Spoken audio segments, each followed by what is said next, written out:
Hi, Andrew. I just got up and I'm trying this again to see if I can get any further. Let's see. Oh, that guy just fell down.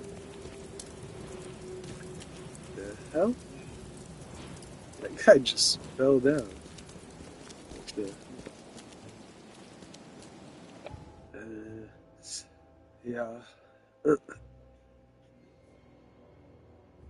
Ropes and weapons. Knock it off.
Look at this thing. It's a cat. It's a cat with some parasite in it.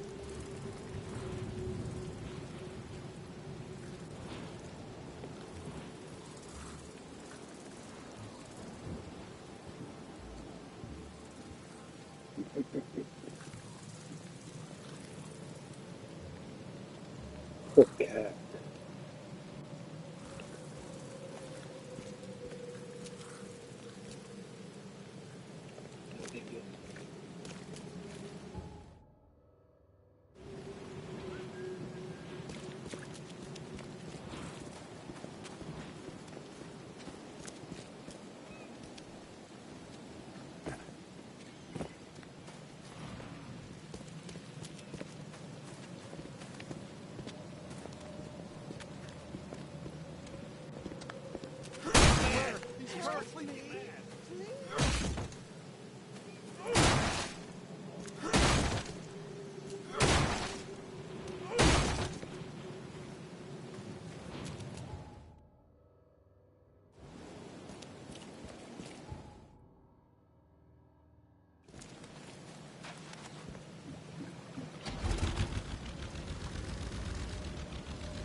Yeah.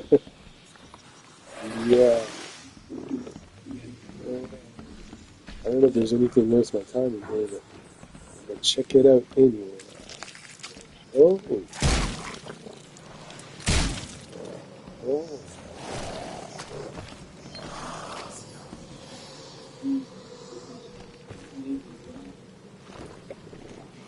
I'm watching Mosh's stream from this morning, catching up to what happened with LC and shit. I don't know. Whatever. Other people want to drink every day. That's what happens.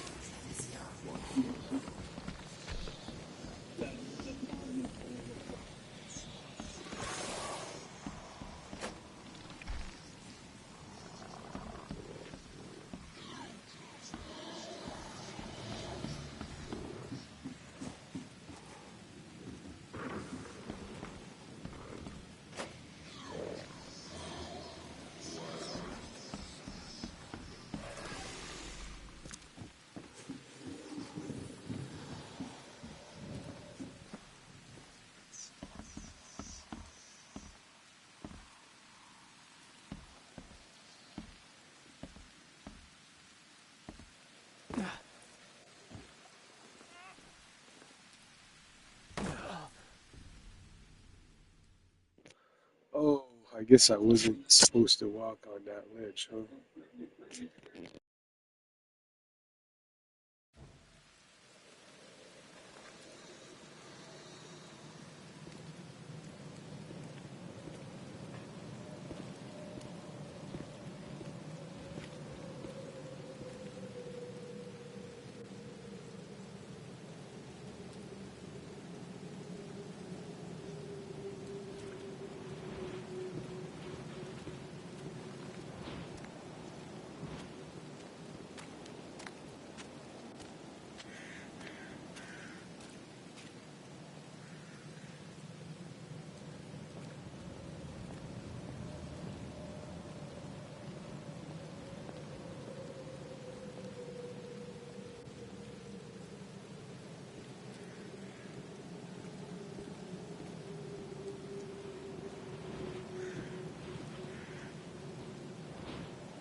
completely mad.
The fuck? I don't think I've explored this. Man, what's happened here?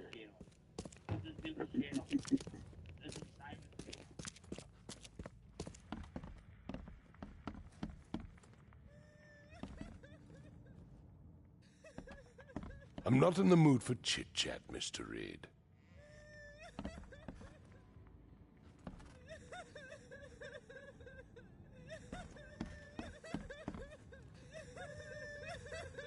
The mortician has touched him up well.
The door won't budge.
Oh yeah, you miss Queenie.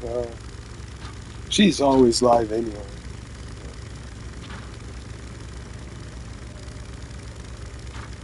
I'll tune in as long as it's not about all that freedom bullshit. I don't care about that stuff. The truckers, any of that crap. But yeah, I'm still watching Mosh's, see what happened after I logged out. feeling, man.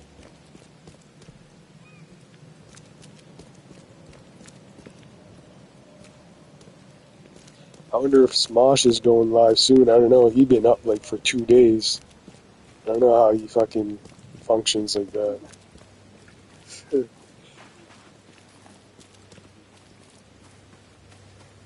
Yeah.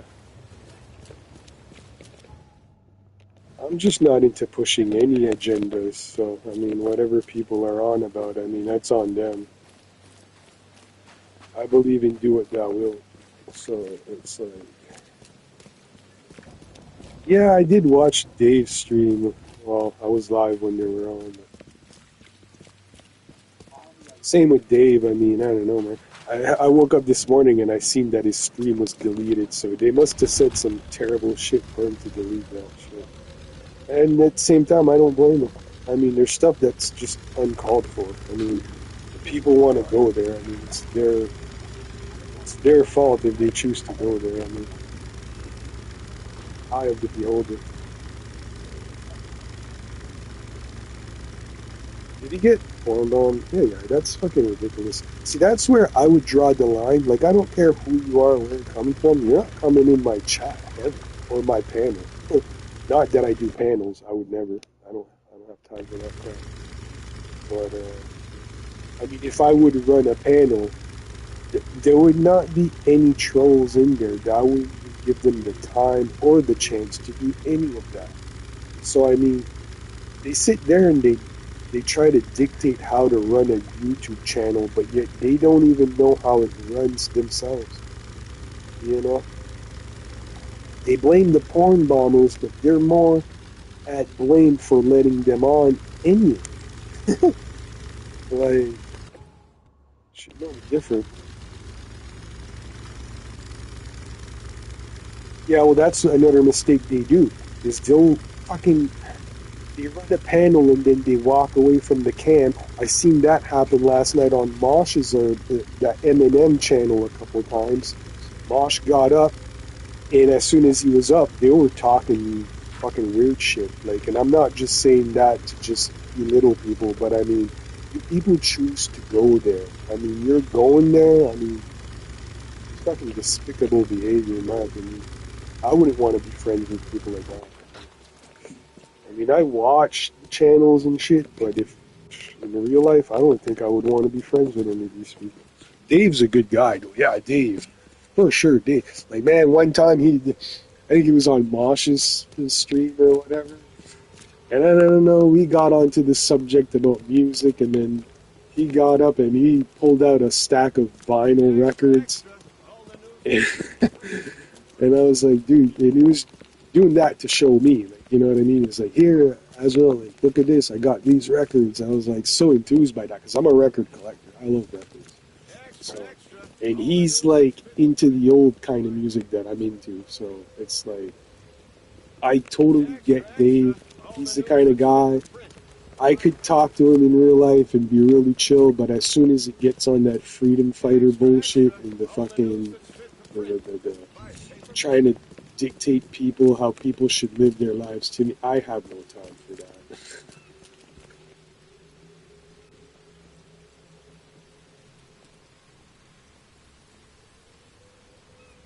Help me, please. So I'm non-binary, so like I have no time to pick sides. I don't pick sides on any debate.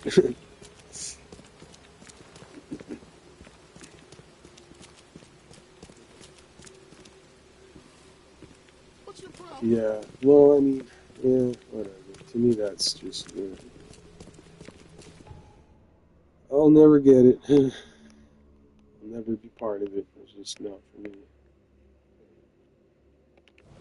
I thought about running a panel, but if I'm gonna run a panel, it's gonna be for metalheads, but not narcissistic metalheads. See, that's another thing that I don't I have a huge issue with certain people that call themselves metalheads, but yet all they have is hate and fucking anger and hate and anger. I mean, I never got into metal to be a narcissist, like, but I thought about doing a panel for metalheads where I have a collection of metal magazines, and my camera would be pointed at a magazine, and I would be flipping through the pages of the magazine while we're listening to metal and we're talking about metal. And if I were to run that, and if I were to do it, there would be no chance for people to come in to porn bomb because I would not let them. I would not give them that platform to come on and turn it. They wouldn't even be allowed to use a camera, first of all. Unless I've known them for like 5 years. I could give it a try, but the reason I don't, and I have, this is one of the main reasons why I don't even go on these other panels, is because I can't. I can't. My connection for panels, I mean, I can join, they can let me join, but you're just going to see my camera going in and out and my voice going in and out. You won't be able to hear what I say. But that's only if there's more than one person. I can go on a panel if it's just me and one person. But as soon as they add 3, 4, 5 more people, you're not going to hear what I say because it's just going to, it creates a big lag for my, that's why I don't do the panel thing, because I don't have the connection for it. My connection is so devoted or dedicated to my gaming. So, all my megabytes, all my connection data goes into my gaming. So I can't do panels with a Wi-Fi connection or any of that. It doesn't work. Yes, that's the thing though. I have more respect for language. I mean, I'll swear here and there if I'm playing a game and I say the F word or whatever. But I try to be as well-mannered when it comes to talking as I possibly can because one of my big passions in life is linguistics and, words. I have a huge respect for words and talking, so I try to not go there. But again, it's all in the eye of the beholder. I mean, these people choose to go there. I mean, take your mind in any direction you want. I mean, to what end and what purpose does it serve? Nothing. So I try to be positive. And it's unfortunate, but the shit talkers and all that shit, like, I can never take them seriously if they're going to say, oh, I'm a good person. No, you're not. I don't buy any of it. Yeah, exactly. I see what you're saying. You have to dumb yourself down. Exactly. I can do that too. But at the same time, again, if you're looking for respect from me in real life and you talk like that, you're not going to get it. I'm not even going to give time to these type of people. But again, I always hope that they, be aware of their own mistakes and fix them. I can only point them out and be like, hey, you shouldn't say it like that, or you should, you know. Yeah, it's an energetic drain, absolutely. It's again, eye of the beholder. They choose to go there. I mean, choose to go there. And then they get mad when they're trying to defend it, and it's like defending a point that is it's a negative point. So I mean, I see Mosh going in circles so many times, and I feel bad for the guy because there's parts of him that remind me of me when I was younger, and I've learned from that. Yeah, it is. It's the ego thing. It's an ego, and it's the what was his name? Freud. Was it Freud that said he talked about the id, the ID, the id? It's part of the ego. I mean, you gotta fucking not give any power to that. Yeah, well, that's it. That too, that goes far. So, but I can only wish the best for people, even if their intentions are ill. I mean, hopefully one day they wake up. Because I was pretty bad in my teens. I was very hateful and shit. But I came to realize, and a lot of it was, due to the music I listened to. The music I listened to, the books I read, and stuff like that.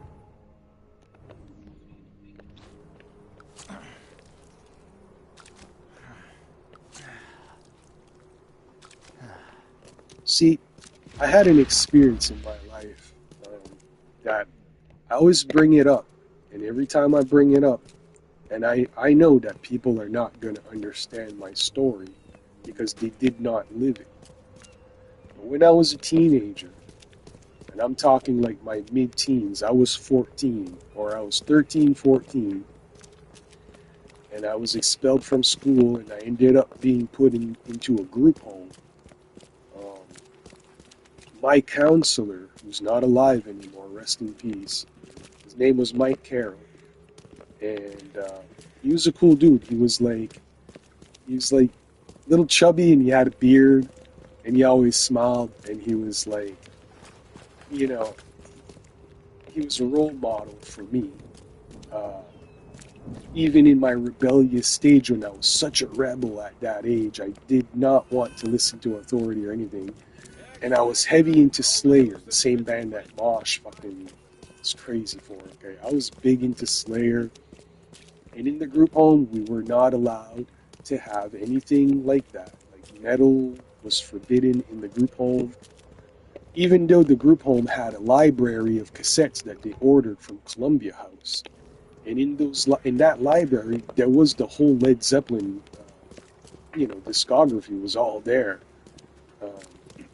But I remember Mike, my counselor, giving me a talk, and I'll never forget it, and I cherish it even more today because the thing is when he told me this story, or when he explained this to me, he thought he was talking to somebody that wasn't listening. And he even told me, he's like, "Oh, you're probably not going to listen." But he's like, when I was your age, he said, I was into all those bands. Like, he was a big Led Zeppelin freak. He loved Led Zeppelin, and I think he was one of the reasons why that was allowed in the library. Uh, but I remember him explaining, he said, you know, I love all these bands, Deep Purple, Black Sabbath. He said Black Sabbath have some nice like there's acoustic passages on Black Sabbath albums where it's like soft, ballady type songs, right? But I remember him telling me that in between those nice songs, there's a real evil, dark message. And I agree. It totally is, and a lot of it is useless. It's useless. And it's even more prevalent in today's music. The way the world is going right now, I do blame a lot of it on music because I know people are going to disagree with me and shit, but I believe in a thing called egregores. Okay? Egregores is an occult term, and an egregore is basically, it's a Greek word, and it comes from the Greek, and it's basically an entity that becomes a thing once a group creates a thought form. And so that's what music is creating. Everybody that's into that like gangsterism and taking stuff from people and shit, it comes from an egregore. It's a thought form, and people are buying into it and they don't care. And that's where they're getting caught. So I'll always remember what Mike Carroll said to me when I was in the group home, and I take it so seriously now. Like, once I realized that, I started, being more cautious of what albums I buy. Now, I do listen to a lot of weird, really controversially dark music. I mean, I'll admit it. I like a lot of, like, angry stuff. But at the same time, when it comes to metal, some of these bands, as much as they're talking about, horror and gruesome stuff, some of the bands know how to take it as fantasy. They're not really living it out like some of these bands are now. That's where it becomes dangerous when these bands are serious about this evil shit. It's fine if you just want to, you know, band like Bolt Thrower. Bolt Thrower is pure fantasy, you know.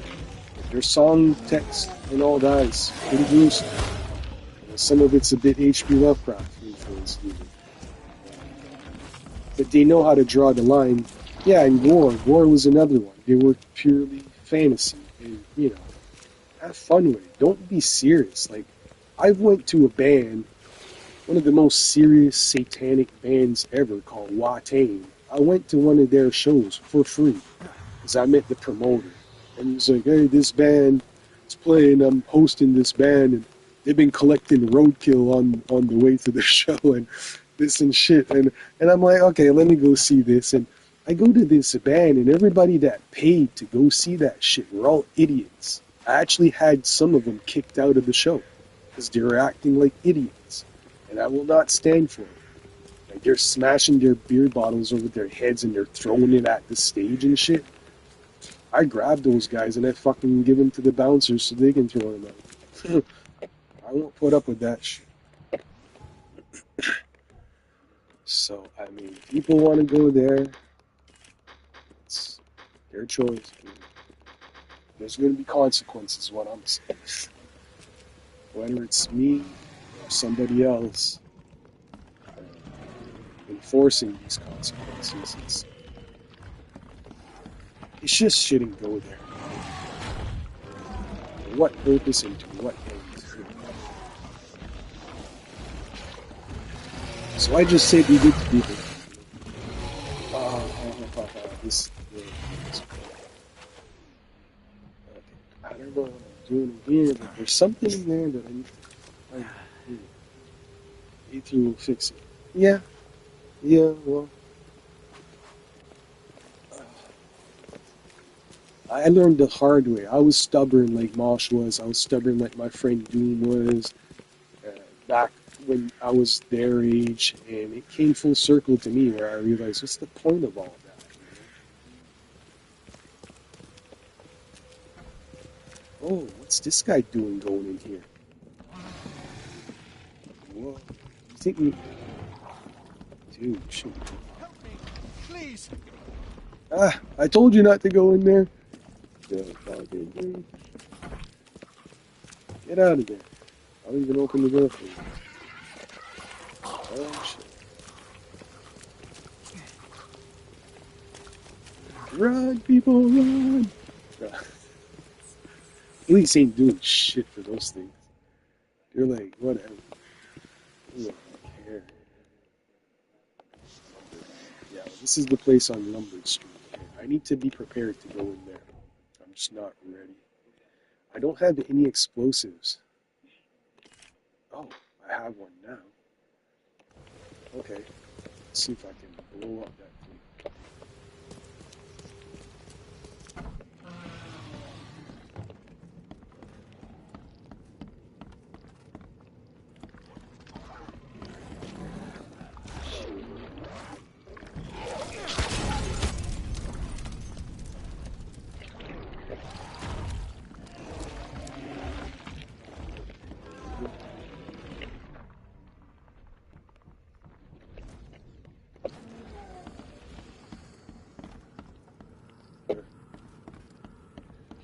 Something in here that I need.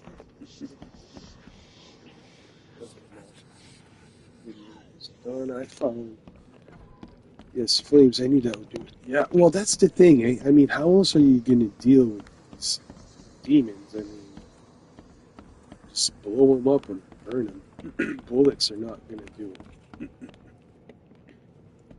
So I realize I think I'm better off saving the bullets for human targets.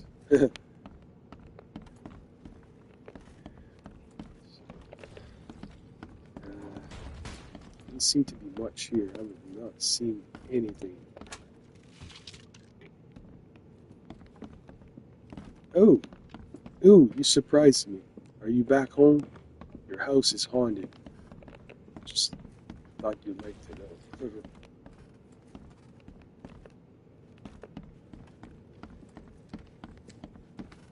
Watch yourself. Watch yourself.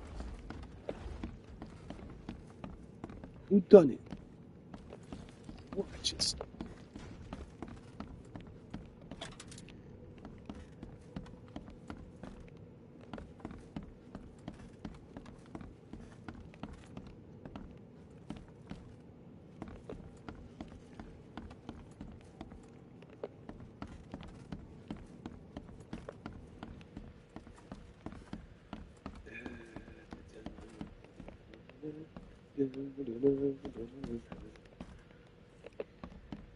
Through the channel, found spoken to Abraham Lincoln's taught when he was something. Yeah, I only see portions of the message you wrote. I'm not, like, I don't know, I don't pay attention to the chat all that much. Like, it pops up on my PlayStation, but, like, it only shows a portion of the message, so...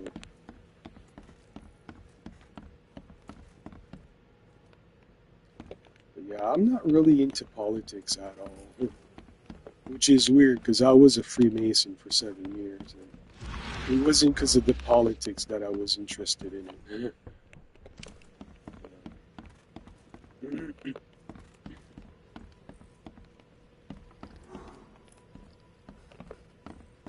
But that's another thing I can't get behind is all that like hatred against leaders. I mean, I've seen that my whole life, and what I've come to realize is like even if they get the one that they're for, they're still not going to be happy. Give it give it a few years, and then they start saying the same shit over again. Well, fuck this guy, fuck that guy. We want this guy, and it's. I've seen that since the fucking 80s, man. It's a cycle that keeps repeating itself over and over and over. And like, I'm into a band called Gong, and the band Gong is their whole message is anti-establishment, and they're my favorite band. They're very anti-establishment, but we don't sit there and say, "Oh fuck this guy," and like, no, man, I can't get behind that. Because, see, this is another thing that these people don't realize.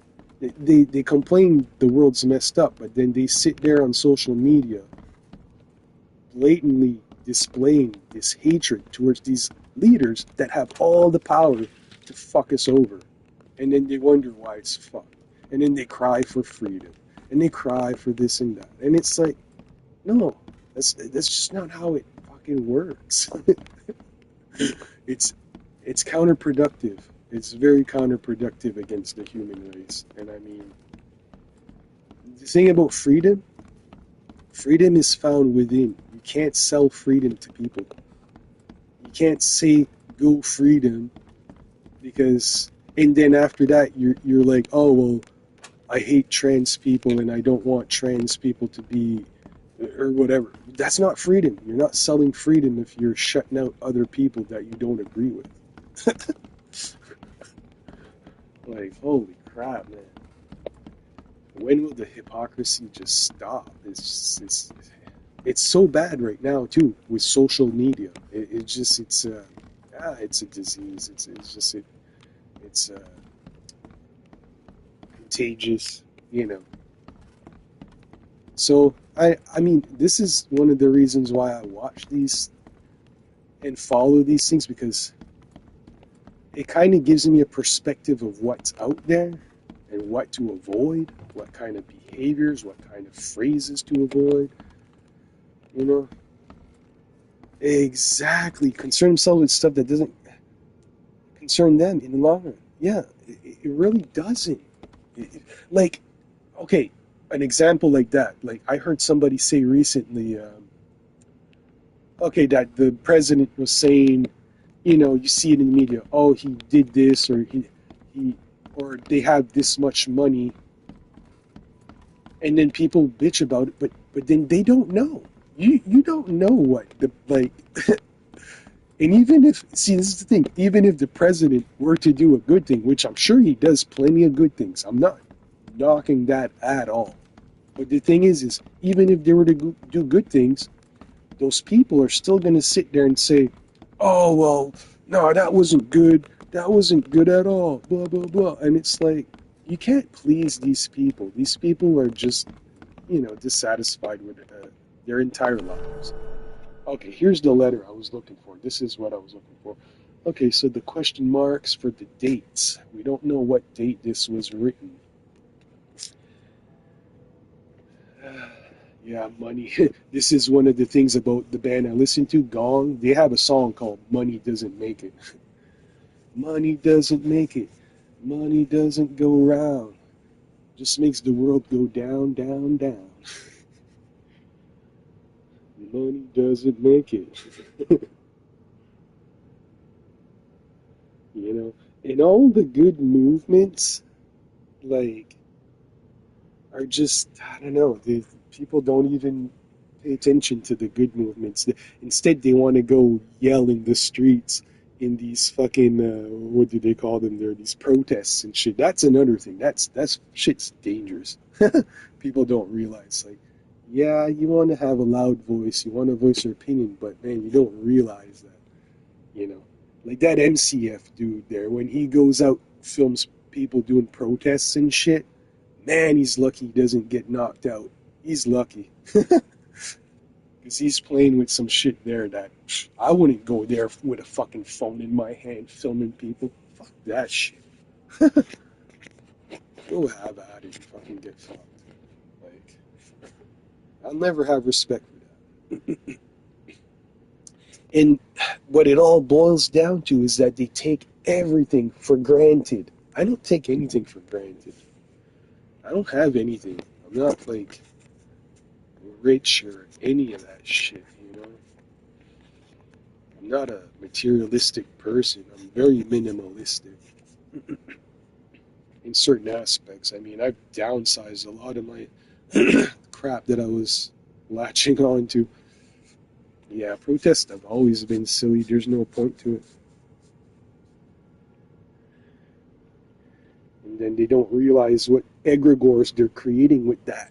The most dangerous thing about an egregore is once, like, people aren't even aware that they're creating egregores, first of all. And an egregore is like it doesn't have a body. It's a formless entity that, I mean, and nobody controls it. So once that egregore is let loose and it's fucking running rampant, have fun trying to stop that. And the thing is like, I'm not saying there's good egregores. There can be good egregores as long as the potential and the proper intent is put into them. But when you don't know, like when you're the government and you don't know that you're creating uh, oligarch egregores, so that shit is fucking evil. Evil. Okay, I need to read this. My name is, well, I'm uncertain. It is lost in the static. I do not know anything. I have lost it all. Okay, so that's probably why there's no date. They don't know what date it is. My mind is little but static, interspersed with bits from the radio serial that was my life. No, not my life. My existence. I hear names. Margaret, Jonathan, Albert. I hear dates, places. June 7th, 1912, at a church on a hill. It is these bits that I live for. It is the static that I will end my life for. Every day, for as long as I can remember, the static has gotten louder. Yeah, exactly. Yeah, I'm a Thelemite, so I study Aleister Crowley. There's a lot of things that, and I consider myself a agnostic Christian, but there's certain things that certain modern Christians do that is just, yeah, to use everything as a crutch. And I mean, I can't. I respect Christ in my own way, and I've already accepted him, and I already have him on my side. Trust me. It's just when you're using it against other people. Like, what I don't like is like when people like Gloria and that shit fucking come into the chat. They're like, "Oh, you need Jesus in your life." Like, where are you to decide where he comes in my life or not? I think they need it more than we do because they're worshiping the false idols. The you know, because that's the thing about the path that I'm on is as a Thelemite, we don't wear crucifixes, but we're allowed to wear a cross. But it's not going to be the same cross as, like, you know. Oh, okay. Yeah, I'm Catholic. But, again, it's just, I have a fond respect for every religion. I'm what's called the syncretist. I'm into syncretism. I listen to Santos Bonacci all the time. I haven't listened to him in a while though because he gets really mad. That guy Santos Bonacci, he would not put up with any of these people's shit. If they the shit talking that goes down on the internet, and this is a guy that I hold a lot of respect for. Santos Bonacci, when he speaks his mind, oof, it's very, very, very angry. But he has every right to because he calls out people for what they actually do and what they are. Uh, while I take many labels, again, I'm an eclectic person. I've delved in every kind of thing that you can think of. And I'm very interspersed between uh, different beliefs, different theories, different. Yeah, yeah.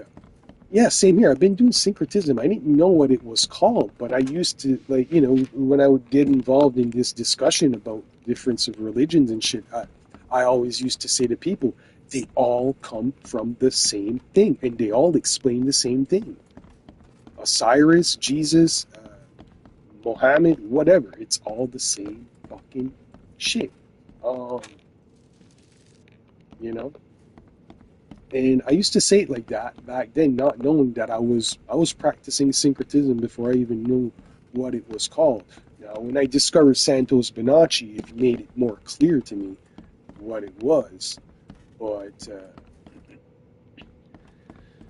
yeah, it's a very moot subject in terms of how to handle that and how to make people understand it. But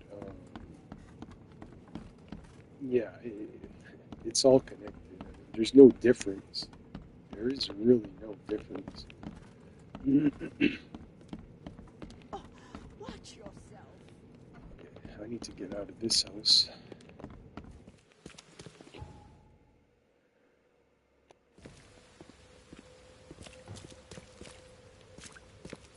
Okay. Yeah, language is like my main, like what I like. This is purely. I mean, if I would have been more obedient and more of a good kid in school, I maybe would have took an interest in becoming a linguistics teacher. I think I could see myself doing that. Bill Donahue sounds familiar. I think I've heard the name before. I'm not so sure. But yeah, again, about Santos Bonacci, like, I have a lot of respect for him, but he's the type of person that, like, you better be really real if you're going to talk to him because as soon as he detects that, yeah, he will out you in a very, very brutal way. Like Mosh and all these guys don't even have the brutality that Santos has. Like the thing about some of the things he said on his streams towards people, I mean, I wouldn't go there, but at the same time, he's right. He's absolutely right. He's absolutely right. And you know, yeah, he got very ill for a time, but he took a lot of things that made him better, and those are the things that I think I wish I had the money to get into as well, like the glutathione and some of the other supplements and the minerals that he takes and stuff, because all that stuff it is. See, the thing about Santos, he's not trying to convert people to anything. He's just explaining how things naturally are, the nature of things. It's all it is. But it's so simple that people can't even grasp it. They won't even accept it because they've been Well, yeah, they've been brainwashed. Everybody's minds is twisted because they listen to media. They listen to the media. This upside down world. I have a saying that I invented in French. You know, this is how linguistics works with me. Is that sometimes these words channel through me. They just come to me. And I created this saying. This is my quote. Is It's French, but I say une pareille malédiction contre un monde inverse. Such a curse against an inverse world.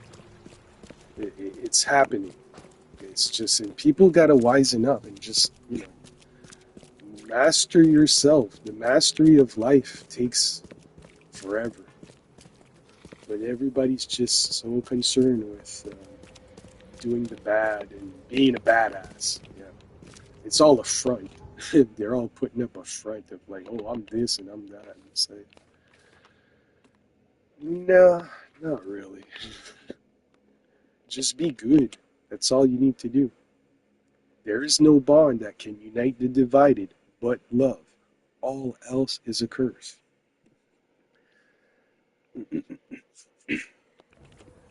Yeah. Yeah, see me, it's like I learned English on my own before I was even in kindergarten. Like I get into kindergarten and we have one English kid in our kindergarten class, and his name was Carson. I'll never forget this kid. This kid in kindergarten. Like we're all French and this one kid is English. And I used to be able to talk to him and shit, but I remember on our graduation, when we graduated from kindergarten, they made us dance with like girls. And I had a girl who I had a crush on that was from here. Her name was Suzanne. And I remember I'm having a dance with her on stage, and all our parents are like watching us, right? And I'm dancing with this girl, Suzanne, and then this Carson kid, this English kid, comes in and he steals my dance. Like he cut in and he took my girl, and I cried. I cried and I ran to my mom in the crowd. And I was like, you know, I'll never forget that. Years later, I ran into that kid again, and I was like, Carson, man, what the hell? Yeah, but yeah, and I always did good in English in school. Like English was my favorite subject. I'm better at English than I'm French. But my grandmother was a teacher also, so I sort of like have that in my blood. Oh, thank you, thank you. I don't know. I've been going through hard times because I'm very lonely and depressed, and I don't have much people that communicate with me and stuff. But I tend to drive people away like that. I mean, everybody's intentions are just skewed these days, so it's just I have no purpose to be around people. I just want to be real. Like, everybody's all like their whole lives revolves around like bands and movies and going to concerts and festivals and all that shit. And taking everything for granted. The whole time. Taking it all for granted. I can't do that anymore. I have too much respect for art to just be like, oh yeah, I'm gonna go see this band tonight because it's a thing to do. Like, no, man, I'm done taking shit for granted. And a lot of these bands just don't matter. And that's the thing. And a lot of people don't. It's gatekeeping. The gatekeeping shit with the music really irritates me, and I'm a bit guilty of it to a certain extent, but the gatekeeping that I do is purely traditional. It's to keep the tradition of where that music comes from. And if you think about it, you don't really have to go that far in time because you just bounce decades, right? You bounce every decade, go backwards in time. And it's not that long ago that music, like rock music and like media formats, like LPs and like you go back like 100 years, none of that shit existed. Nobody cared. If you wanted music, you had to go see a fucking orchestra or some shit, or like go see somebody playing on the street. Like, you know, there was no physical media, so it's the way people just base their whole lives on. And I did, and I was guilty of it too. And you know, but I learned to let go of it. You know, it's not that important. Sure, it's great. There's some good stuff, but the thing is, for the majority of it today, is used for propaganda. It's not even art. That's why I can't listen to like the rap music or any of that stuff because it's not art. There's no art in that. It's devoid of art. Yeah, bang some spoons. See, that's my culture. That's because I'm Acadian, right? So the Acadians, they played, you know, what in America you guys would probably see it as like bluegrass or whatever, but here in the Maritimes we call it Acadian music, and it's spoons and violins and fiddles and uh, banjos and all that stuff. I never really got into that stuff. I never even really appreciated my heritage, to be honest with you. It's very, I mean, my mom's all into it, uh, but as far as like the history of it, it's just I don't understand all of it, because my people, my ancestors came from France. Well, they were kicked out of France. They were deported to Louisiana, which are the Cajuns. But then some of them came here to Canada, and we're called Acadians. So we're like the French Cajuns. Uh, But the whole cuisine is totally different. Like the Cajun cuisine is totally different than the Acadian cuisine. Like it's totally different. Uh,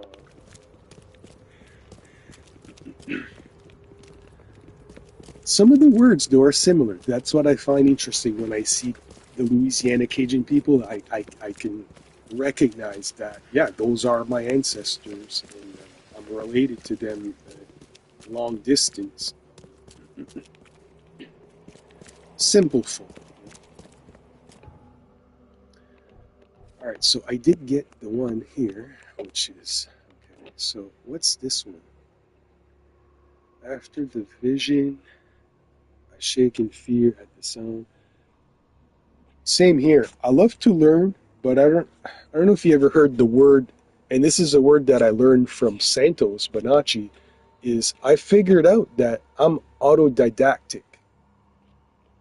I'm autodidactic, and that means that I can learn on my own stuff.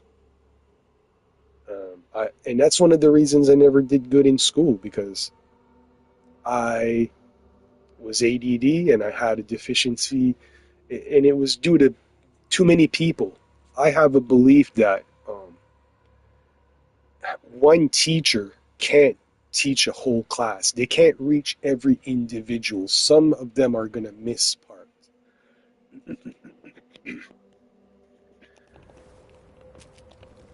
Oh, yeah. But yeah, not many people can say they're autodidactic. It's something that you're just born with, I guess. Oh, oh, I glitched out. What the hell? Am I stuck here? No. Come. Oh, help me. I'm stuck. Help me, please. I'm stuck. In the stairs. Like, what the hell?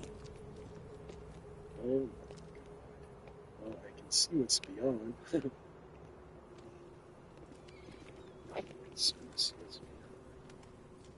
I guess, jeez, how am I going to get out of this now?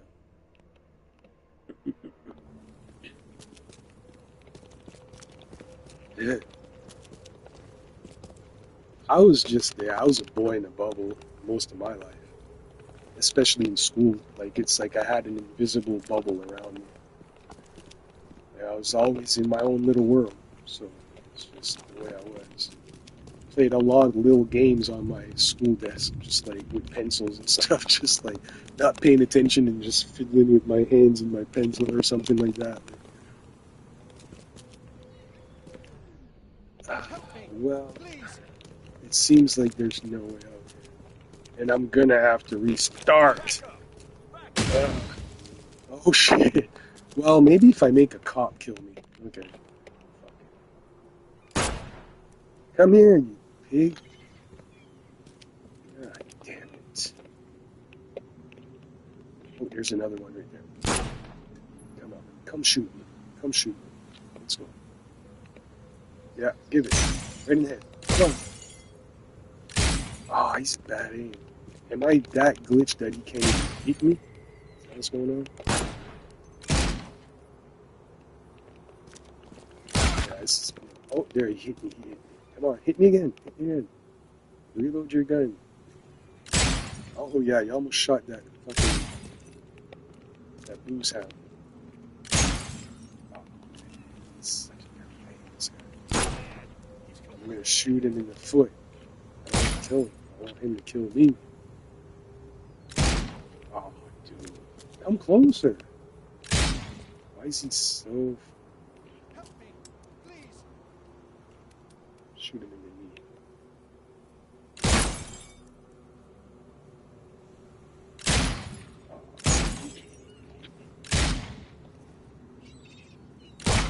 Oh, okay, that's a hit.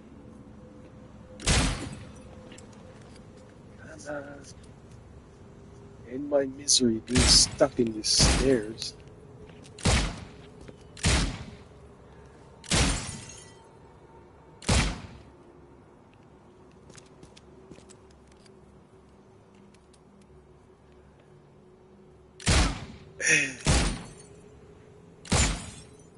Come on.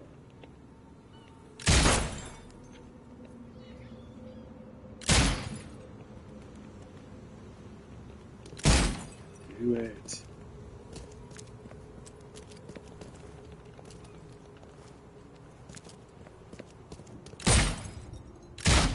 Okay, one more. Come on. Shoot him in the nuts.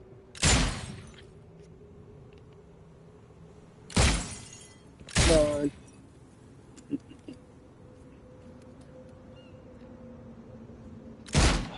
It's a little joint in a second. One more shot. Come on. Ah.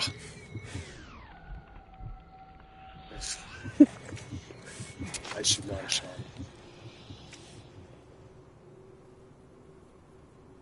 Now I need to get another cop. Oh no, don't heal yourself. Don't heal yourself.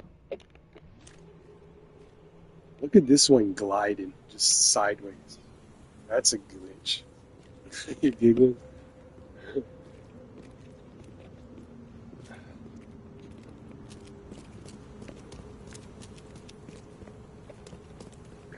I need another copper to show up. Or, if I do this.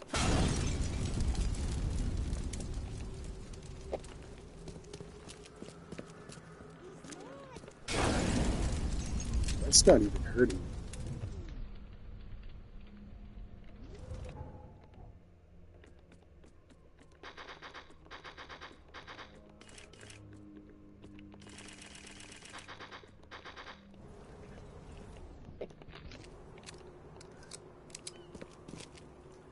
Well, I just gotta wait for another policeman to show up.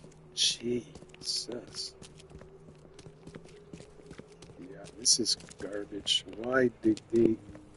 I mean, they could have made it so that I could still jump over here. Like, I can't even jump out of here.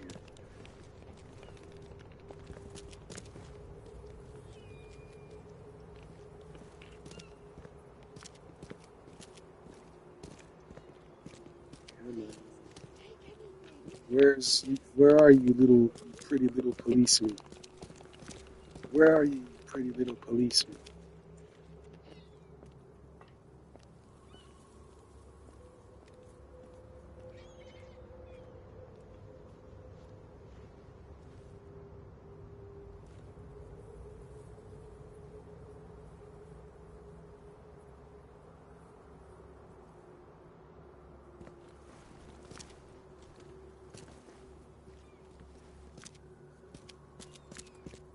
Yeah. Yeah. Take anything. Just don't kill. Help me. Yeah, Please. maybe if I make people scared, the cops will come. Take anything. Just don't kill me.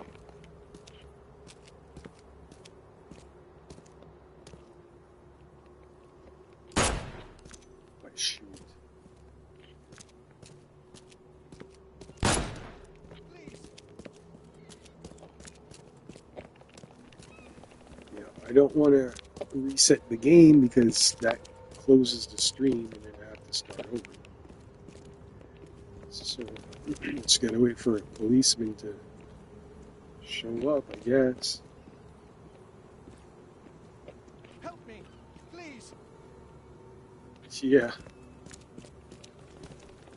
Yeah, see, this is another problem I have with this game is that, it's done by a company that's never really did an HP Lovecraft title, I don't think. So, I mean, Chaosium is the company that does Call of Cthulhu. And the Call of Cthulhu franchises, I mean, I enjoyed those games much more than this one. Yeah.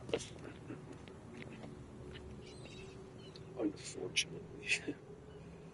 This game is, I mean, I don't mind it. The graphics and the layout and stuff is cool, but it's very non-linear. Like, there's no way to just play this game fluidly. It's just very, it just stops, and then you're like, what the hell's next? And it's like, yeah. Which is weird because I remember people saying when this game came out that it was better than Call of Cthulhu, but I totally disagree with that. No, it has some things going for it, but it's not even comparable. So I'm hoping Chaosium puts out another HP Lovecraft game, another Call of Cthulhu one, but you have to make something. I don't know. It seems there's always something missing in those games that I'm like, they're not at all like the stories. First of all, it's like they rewrite the whole thing. They take the name and then they make up what they want. It's like, Please. Help me.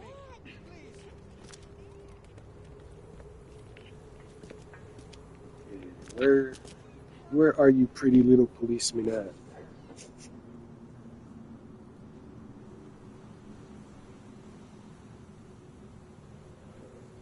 Hmm.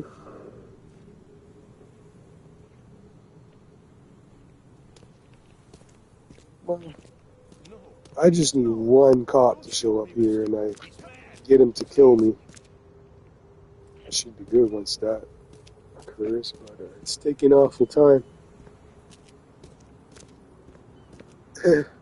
Yeah, somewhat. I mean, see, like this version, yeah, this game has very little to offer to somebody that's very into Lovecraft. Whereas the Call of Cthulhu game, sort of the same deal. They rewrote the whole thing, but there's little tidbits here and there. And I'd often find myself, I'd be playing Call of Cthulhu, and then I'd go grab my fucking Lovecraft books and just start reading out the books.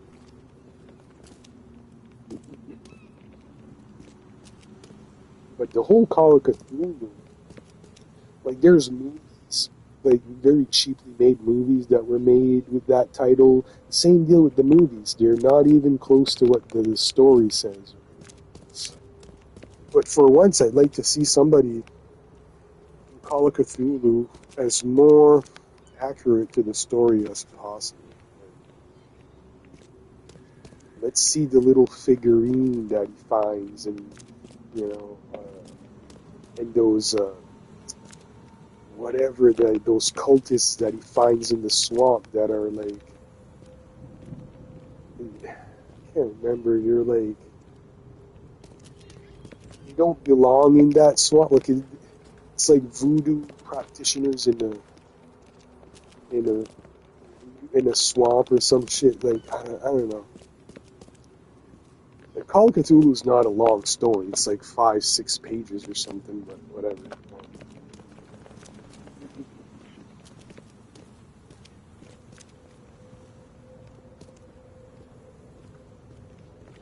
It should, but I mean, yeah, I don't know. See, the thing with the Call of Cthulhu stuff is, again, it's the company Chaosium that does it. Chaosium, it started out as a tabletop RPG, and those are the more like authentic to the books. Like if you're into the RPG, the tabletop games, yeah. So that's one of the reasons I like Call of Cthulhu way more. It's more in line with the tabletop version.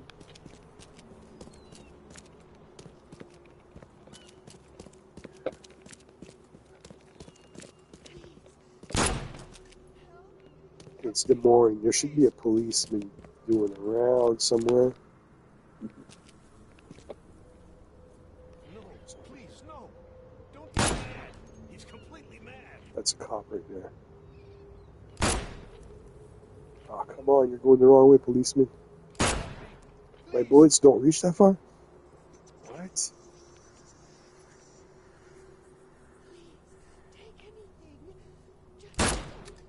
Fuck. Oh, that's bullshit. I don't get this. I don't get this.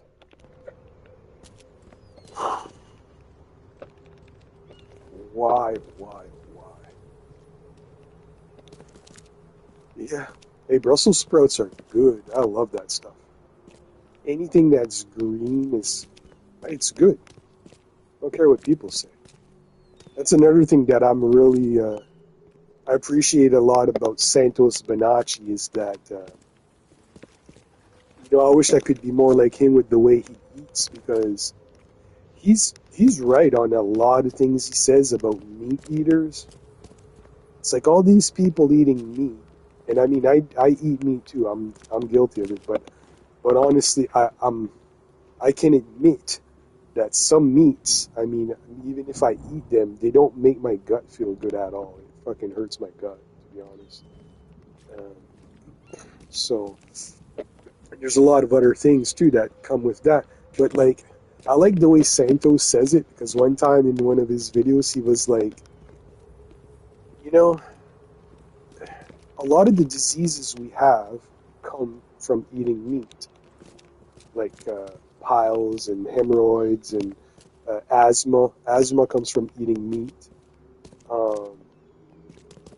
So basically, any causes aggression. You're right. That's why those people are so defensive about and then they'll look down on fucking vegetarians and stuff like that. But you know the difference is that, you're eating something that creates poop, okay? And if it has poop in its body, then it has toxins in it. So basically, that's why vegetables and fruits are way better, because they don't create poop. They may be grown in poop, but yeah, and meats carry parasites as well, and I don't care what people say. You can cook that shit all you want. It still has parasites in it. It's one of the reasons that I don't fucking eat pork at all, because it made me sick a few times, and I don't like it. And another thing Santos says, too, if you think about it, this is kind of funny, too, because meat isn't supposed to be tasty. It's not, like, if you were to eat meat just plain, probably wouldn't want to eat it. So they had to invent all these spices and these sauces. Like, nobody can eat meat just like that. You need to have sauce so you can hide the disgusting taste. Like, nah, man, it's whatever. And the thing is, like, I'm not saying you shouldn't eat meat. Just don't eat it every day. That's what people do. They eat that shit every fucking day, man. Imagine how toxic their fucking bodies become. Like, oh shit. Like this one guy that I know, fucking, he's a coke dealer, sells fucking coke. I go there to get some fucking blow, and He's got jars on this fucking counter with this like liquid and it's brown stuff in it, and I'm like, dude, what is this shit? Oh, it's fucking bottled up fucking moose meat. He's like, do you want some? And I'm like, fuck no, dude, that looks fucking gross, dude.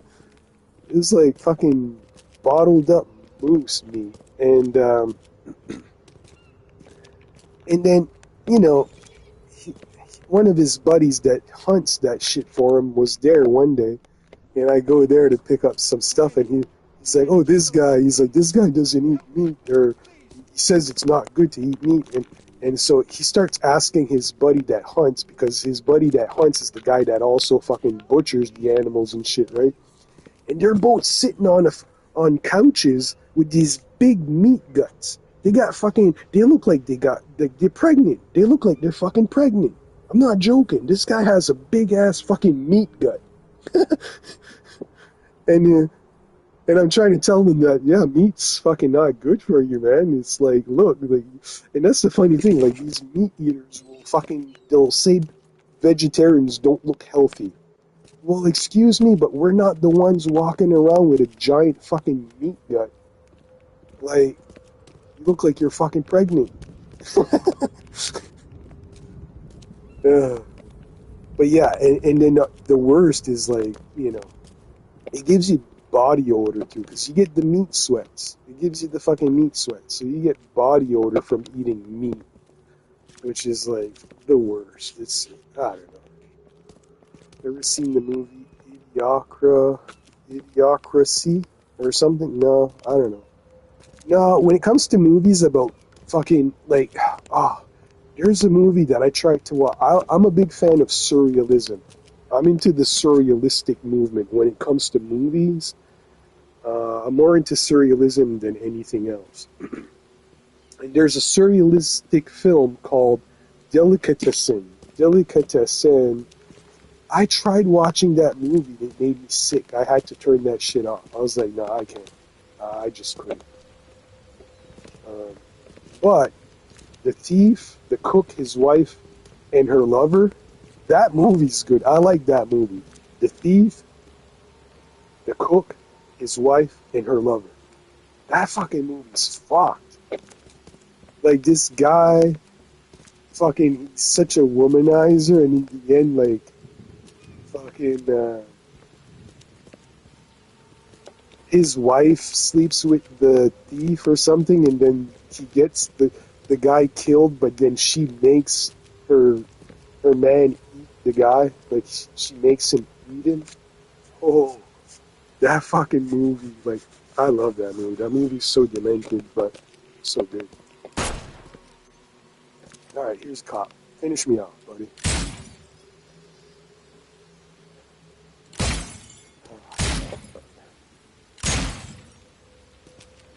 Police with such terrible aim. Come on, step more over here. Man. Yeah, I love a lot of black and whites. Actually, my favorite films are black and white. I really don't like a lot of modern movies. Like, there's a lot of stuff that I just don't. No, it's just not for me. One of the best.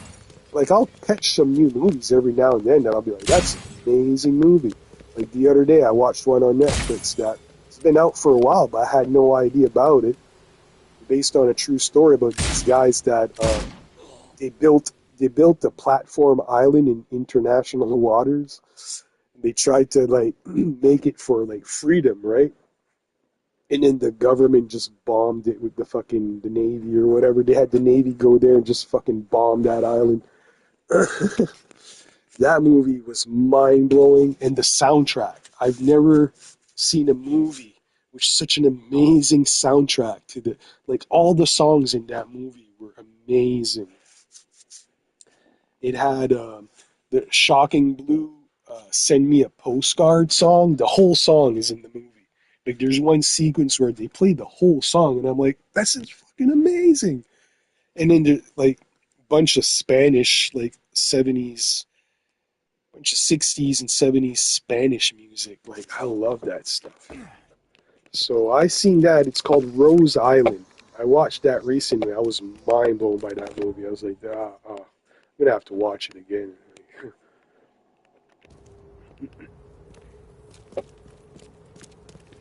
And then the other day, I finally watched the documentary about Michael DeBars. Oh man, that blew my mind. Also, I love Michael DeBars. He's friggin' one of the most original songwriters and persons. Oh, Psycho's in here. Hey, Psycho. Psycho Social. How's it going? I'm kind of lost right now. I'm trying to get shit done. Just wandering. I finally got out of that trap. Okay, so now let's go to.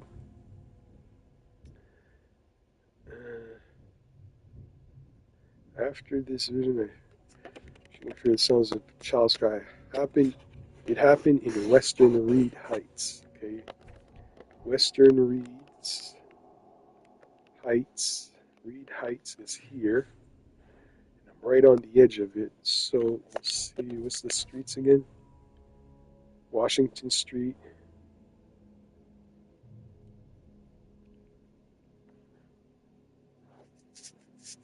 Washington. Yeah, Andrew, I made it out finally. Sorry for that. It's just unexpected glitch. Okay, Washington Street and Aben, so it would be like somewhere right here. Right? So let's make our way there and see what's happening.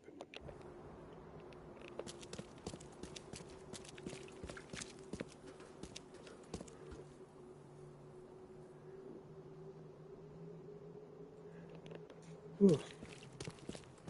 So,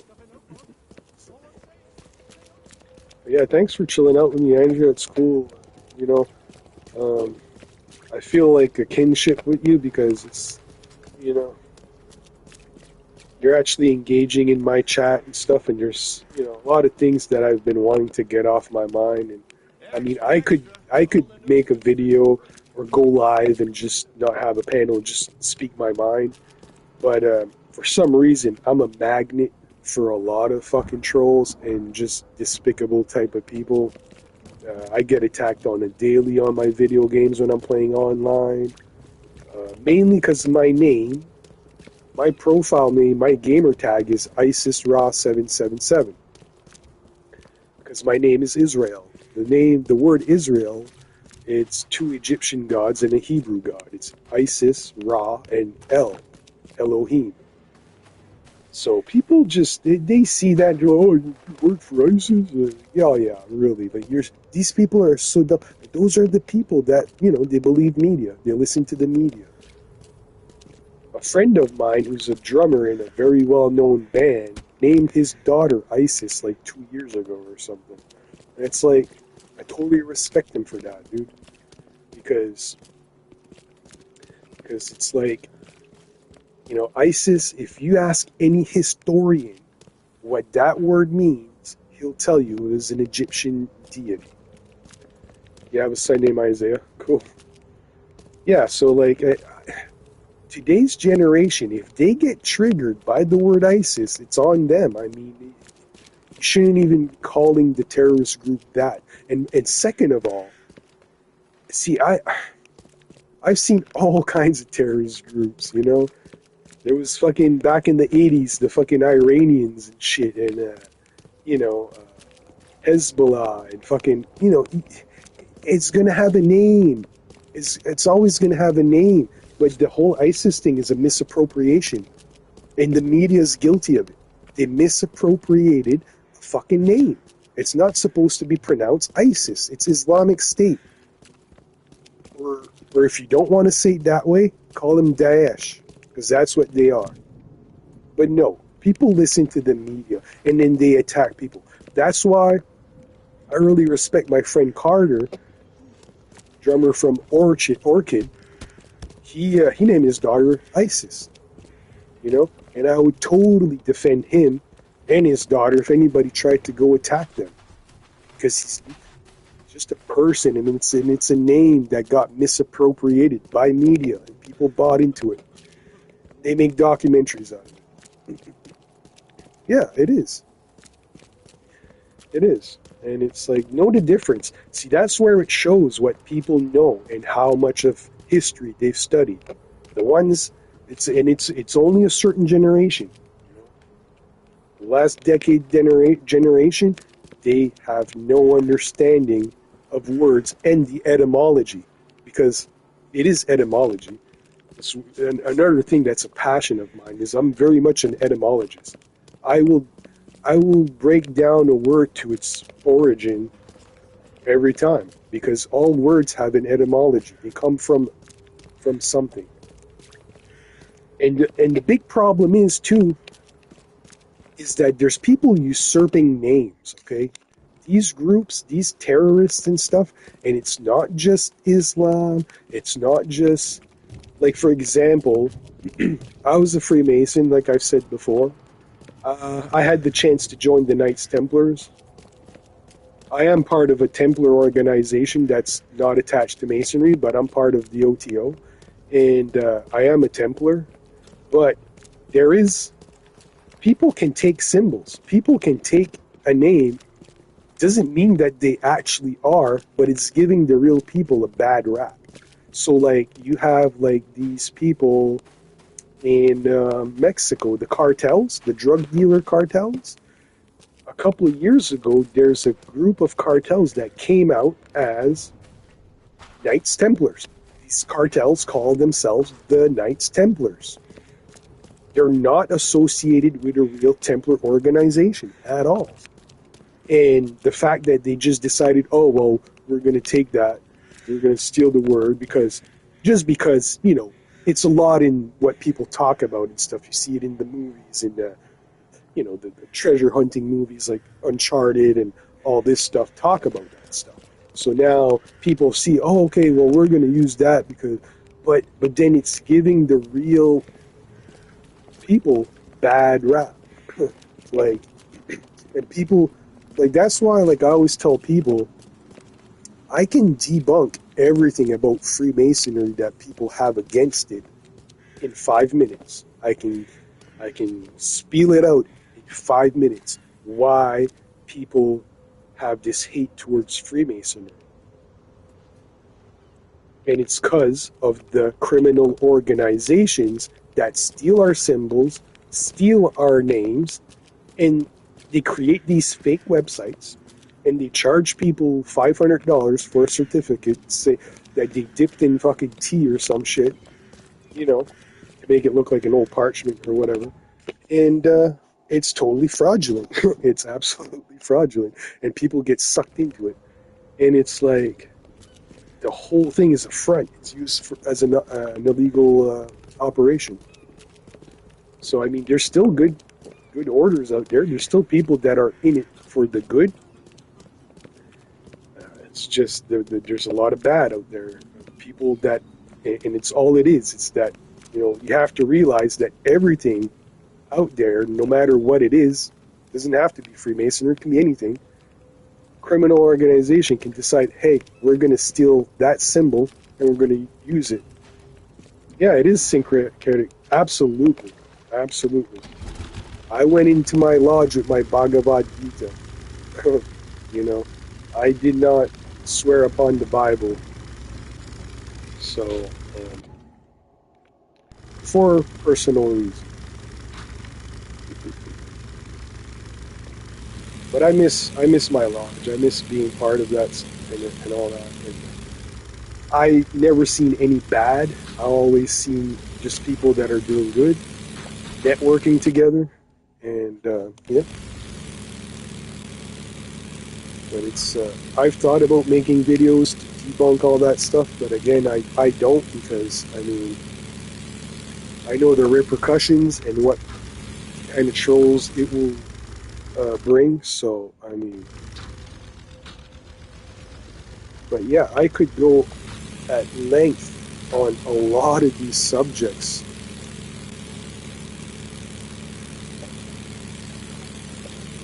Yeah, we are, and I mean, and even for women, I mean, I always tell women that, you know, sometimes women feel left out because, yeah, it is a men's club, but there is an independent body that's attached to Masonry that is for women. It's called the Eastern Star.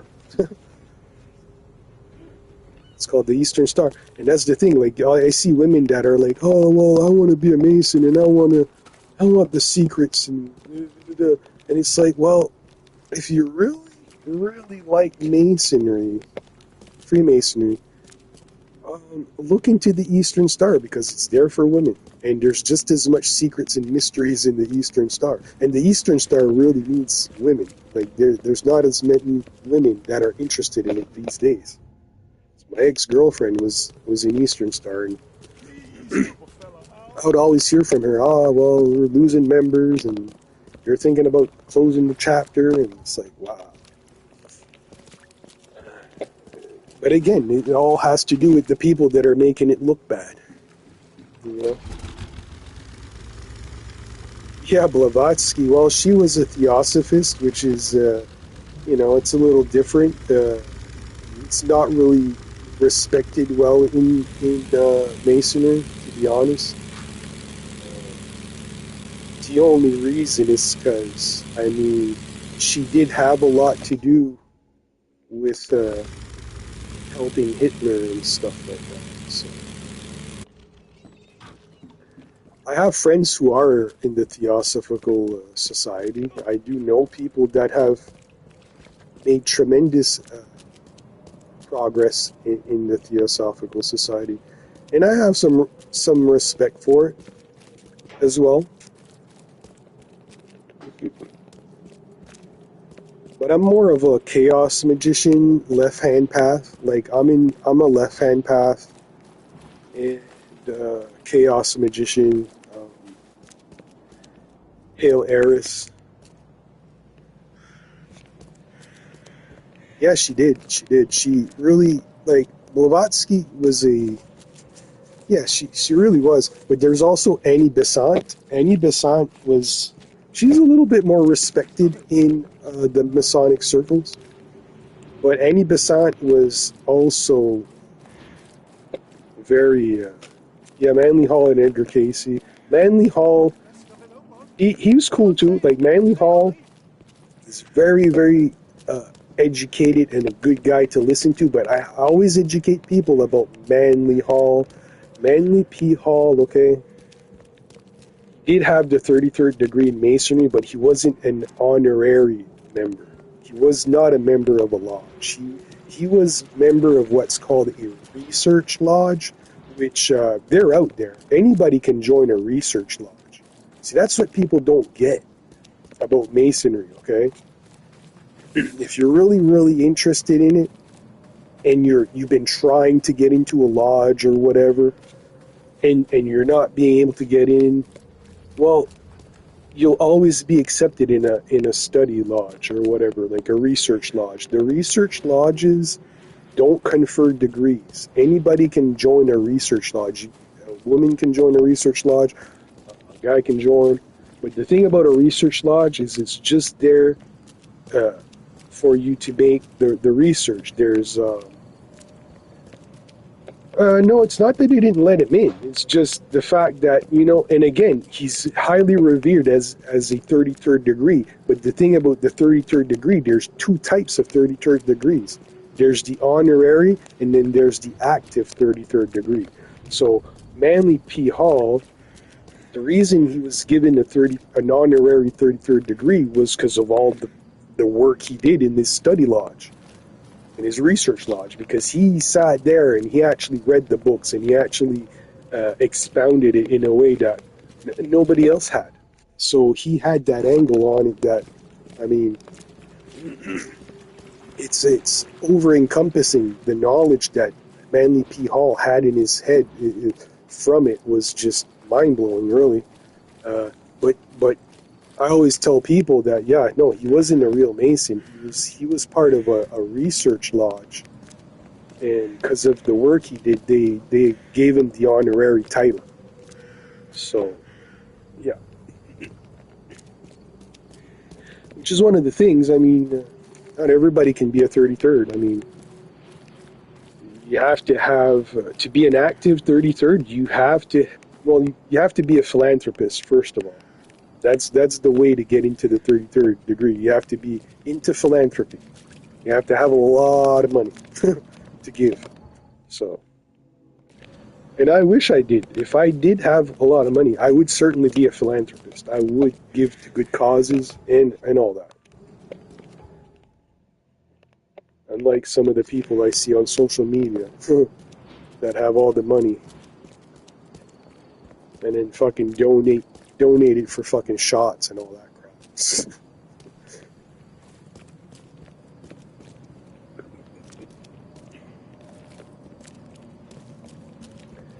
But yeah, so I just explained you a lot of things that, I've been working this stuff in my mind for like the past fucking 5-6 years of just trying to, and it's all from experience. This is from what I've experienced and from what I've learned and what I've seen of being in a lodge. I can talk about these things, but I can't talk about the secret work that goes on in the lodge, though. I can't tell you how the lodge is operated or anything like that, but I can discuss, what I've experienced, how Masonry's treated me, how it helped me in certain aspects of my life. There is good in it, whether people can see that or not. I mean, and if they don't, well, they're obviously looking at the criminal organizations that are using it as a front, which is unfortunately a shame. And it's one of the things that I would often bring up and be like, we have to do something about this because it's a problem that has to be addressed. And it's all about knowing what you're getting into. I mean, it's plain and simple. I mean, it was unfortunate for a guy like Aleister Crowley, when fortunately back in his day, there was no internet. There was no internet. There was, even calling was like, you had to, if you wanted to petition a lodge, you had to send a letter. You sent it in the mail and then, and then you waited for a reply. But the thing about Crowley was that, you can't really blame the guy for having joined an irregular lodge that wasn't a real Masonic lodge. He had no way to research that shit back then. So nowadays, there's no excuse for people to not go. Like, I still hear people getting caught by that shit. And I'm like, how could you not know the difference between an authentic lodge and a fucking fake one? Today in the internet, people don't do their research. So, it is what it is. Okay, so Washington Street. I'm on Washington Street here. Supposed to be something.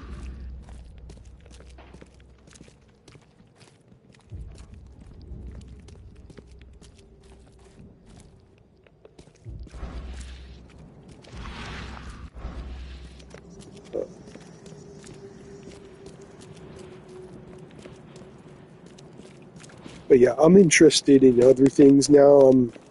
I've been studying also Rosicrucianism for many years, and at heart, I am a Rosicrucianist, Gnostic Catholic. But I'm very interested in the Martinist order, which the Martinist order is like, it's even older than Masonry. The thing about the Martinist order is there's no secrets. I mean, everything can be looked up. But it's real magic as well. So they practice actual theurgy, the real deal. So that's the next step that I'm trying to get involved in. Is if I can ever get off my feet again, I'm going to pursue Martinism.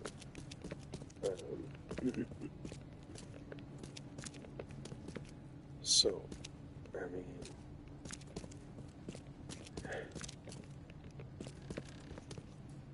yeah, occultism is my big passion. I mean, but a lot of it got to be taken with a grain of salt. It's like, I don't base my whole life around it and shit. Like, I appreciate a lot of it, and I dig a lot of it, but it's like, it's not what everything is. Like, That's what brought me to games like this. So I really like H.P. Lovecraft stories, even though he wasn't an occult practitioner. He wrote fiction, but he wrote occult fiction.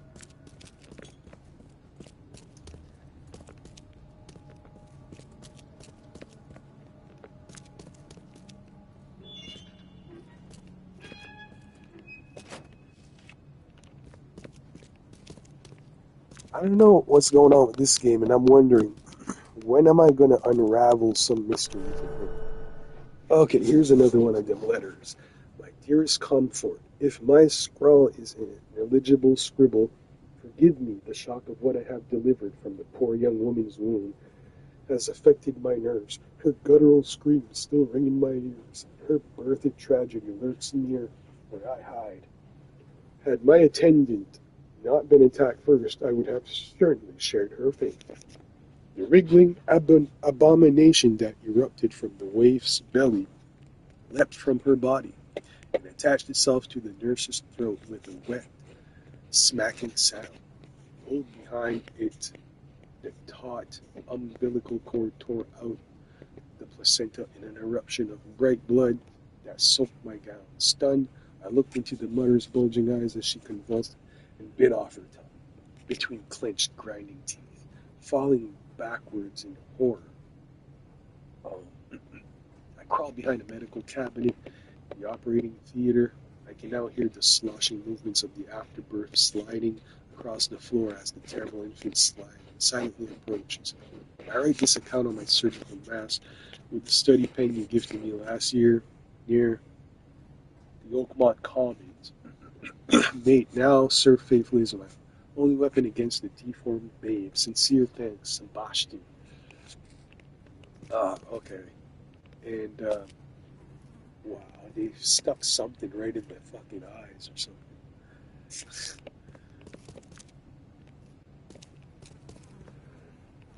Okay. Let's see what I can craft here. Can't craft football. What do I got for skills? I got 3 skill points I can use. See, this is what I'm not doing. I should be using my skill points a lot more.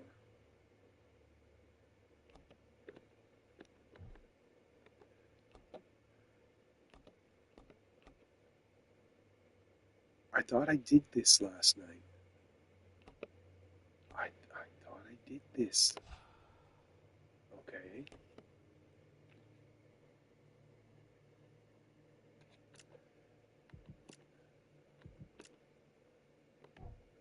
Oh, come on. What the fuck? Okay.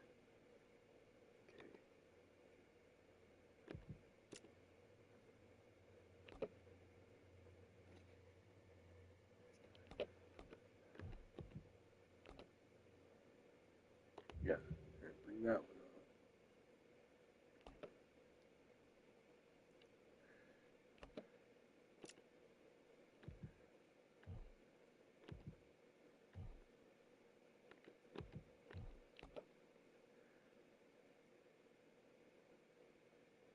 Okay, I should get this one. Alright.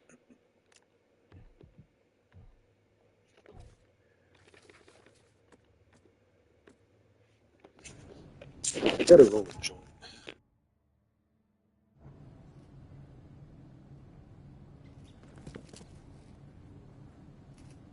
I'm just gonna assume that I'm safe in this hospital.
Okay, I think I've got everything here.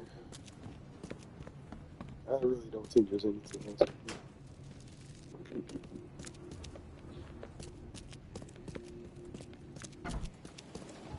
So we're gonna head back to Grimhaven. I mean, I've checked this area before last night, and yeah, there's still something there. There's something there, and I still need to figure out what it is. So let's go.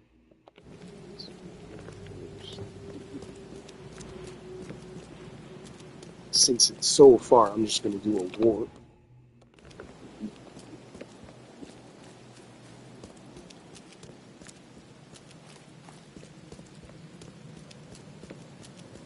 Yeah, I'm gonna try to play this for a little bit tonight. Actually, I'm kind of feeling it a little bit more because I played yesterday. I was getting into it, and then if I can get into this a little bit deeper today, it would be nice. But it's really, really not an easy game as far as I don't know. I think maybe if I play it again a second time, I'll probably go through it quicker. Maybe I don't know.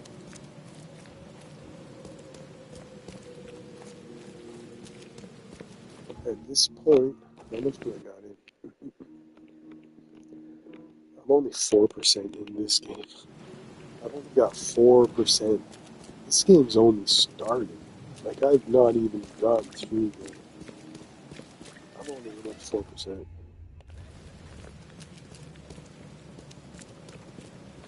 So, anyway.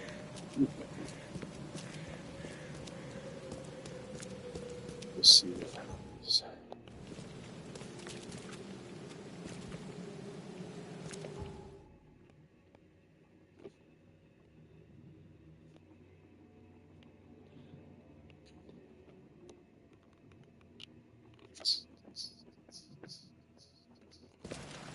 Okay, this is perfect. Takes me right where I want to go.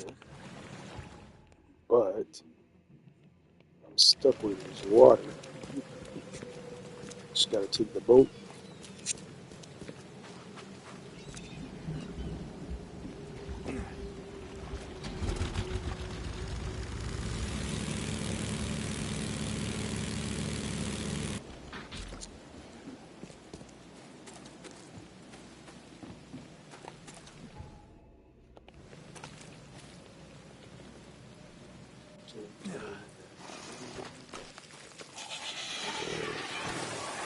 Oh shit, oh shit. Oh shit, I'm not ready.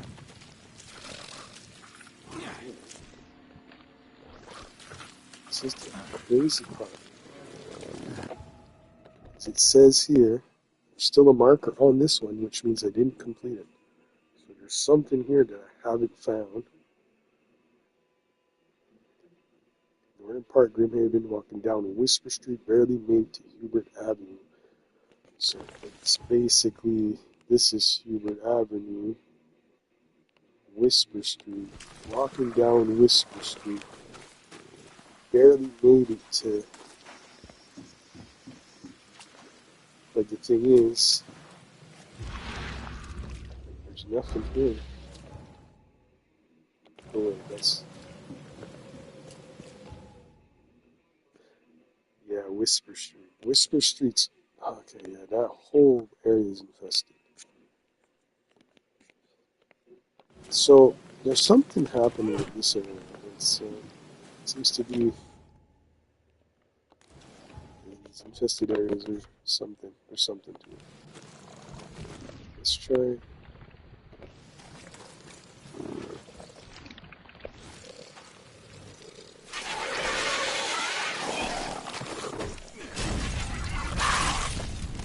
A bunch of them all at once. So let's see.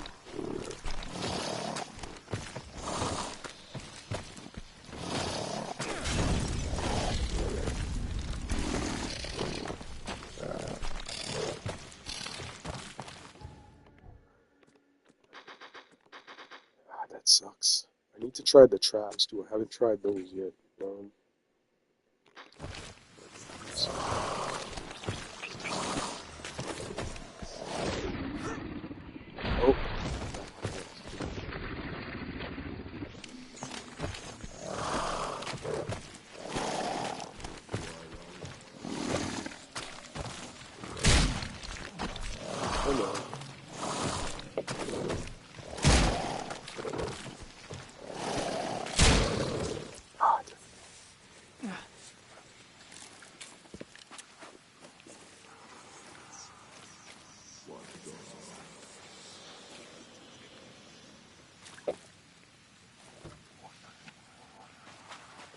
There's something here.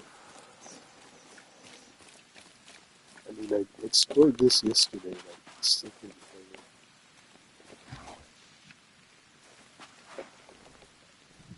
it. It's hard to maybe go through it today.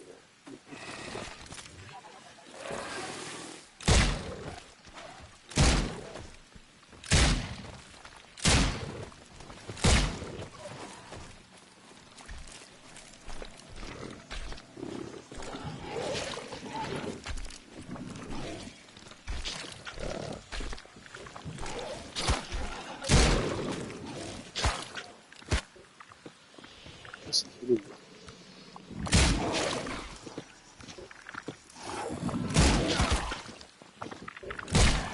I don't think so. Ah, come on. Okay.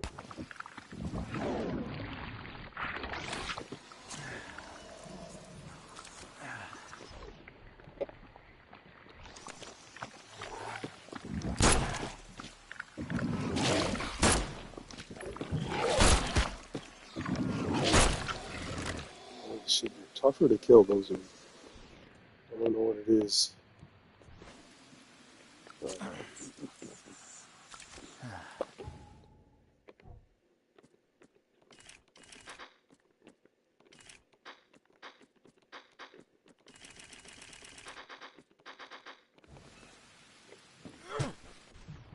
Seems the revolver is pretty good.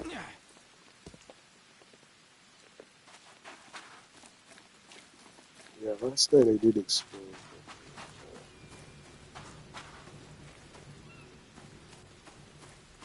Just getting to know it.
I'll say it's like I'm not even hitting the front of it.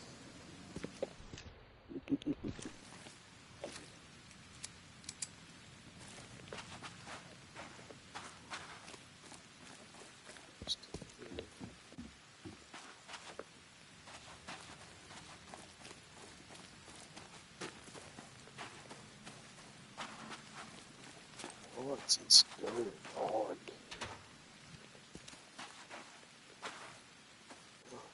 A stone. 2 stones.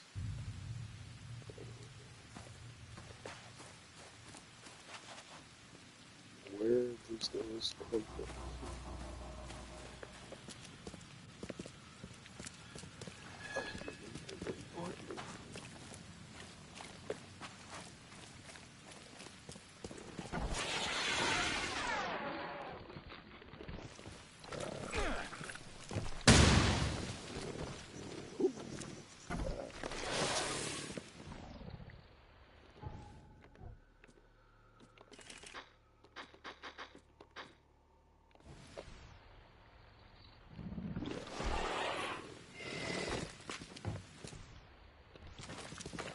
Oh, it's still there.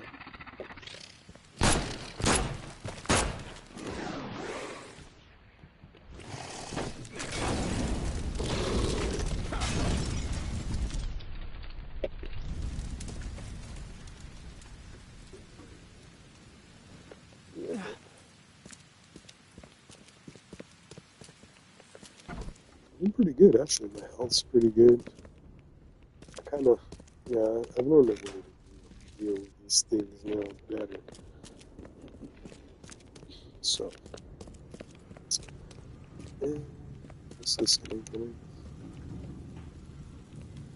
Some sort of incinerator. Put stuff there. Just bring the shit out of it. Well, what's this? Supposed to be something here that I missed.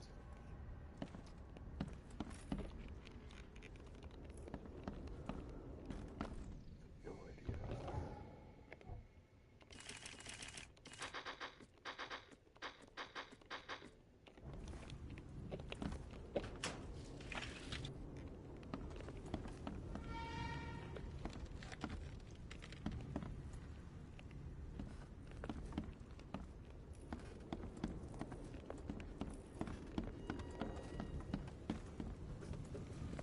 Something I'm missing here.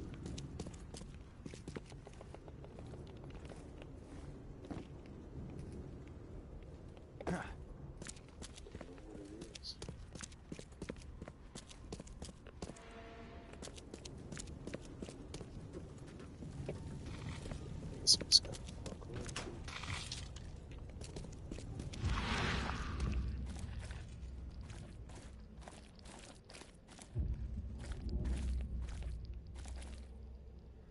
What the fuck? Shit flies just coming out of me.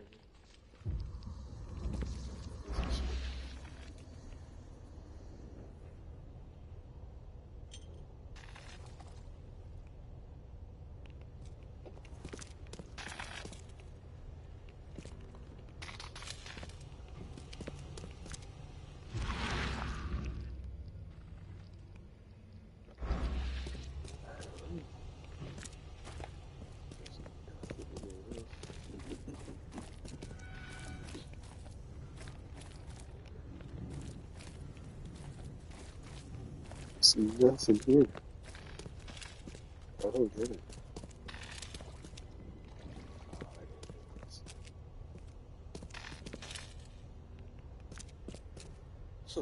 I don't get this too. Look at this shelf. There's drawers on that side. But then when you look inside here, okay, there's one down there in the corner, but they're like fake drawers.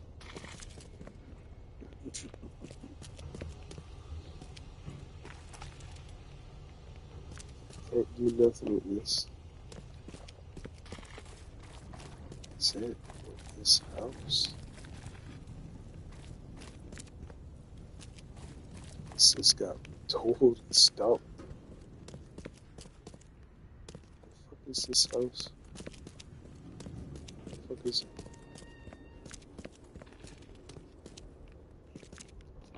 It's supposed to be something here.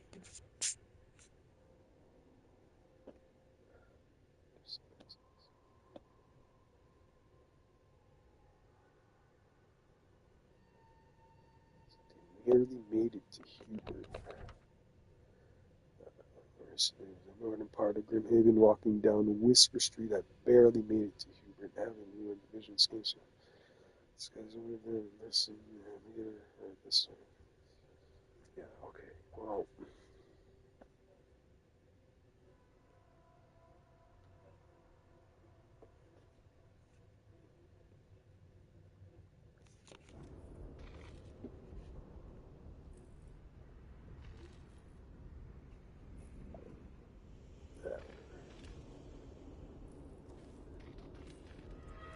Oh, stand over this door.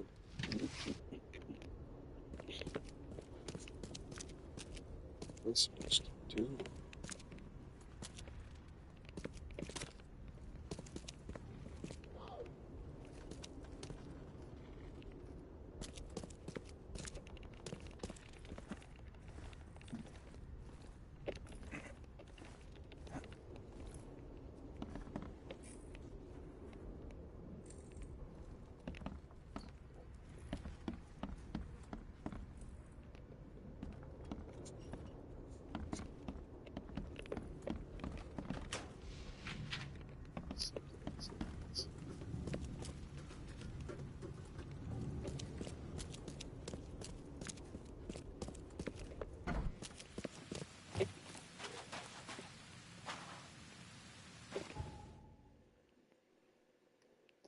down Whisker Street. Nearly made it. Hubert.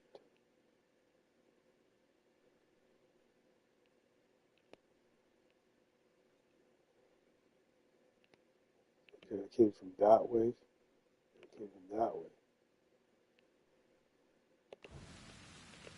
Suspicious. I don't know. Asking something.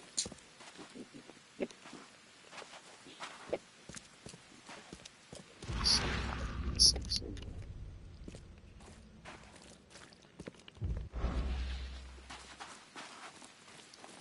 Something I'm missing.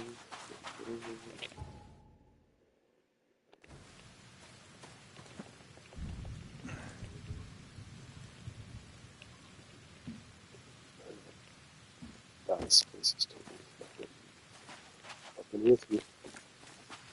I might look this one up actually. I might try to maybe start looking up how to. If it's taking me too long, this is just ridiculous.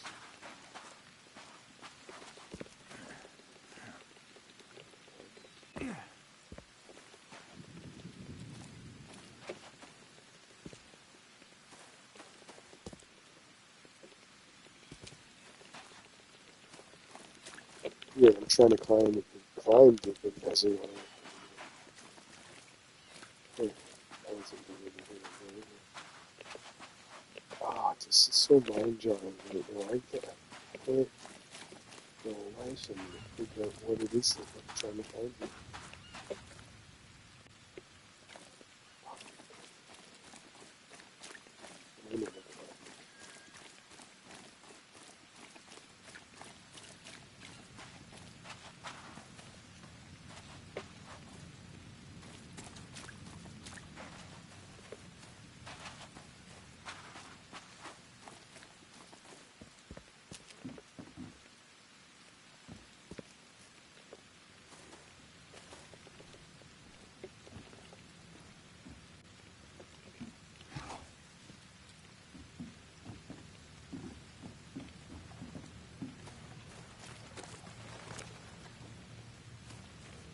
I think this, yeah, the creatures come back if I go up there. I think.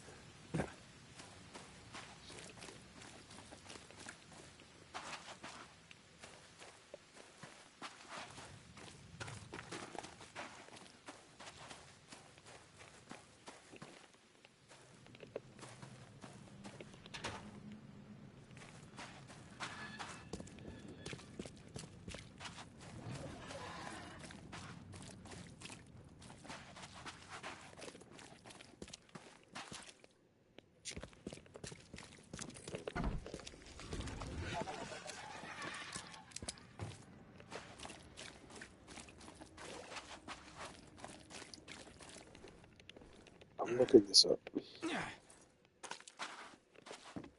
I'm going to look this up.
Alright, I just watched the video.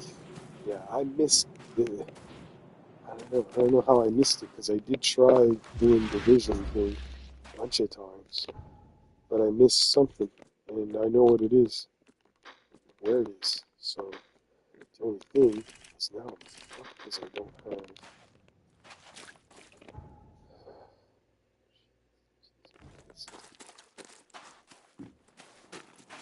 I need to pick up some craftables.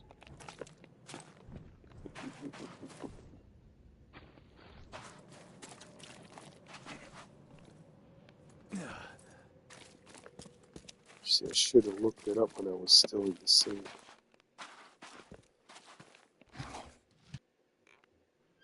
Okay, no, but oh man, this is just driving me nuts. I can't carry anymore, but I need to craft stuff. Why don't I have stuff to craft it? It's not letting me pick it up. Oh, whatever. Oh, if that's the case, then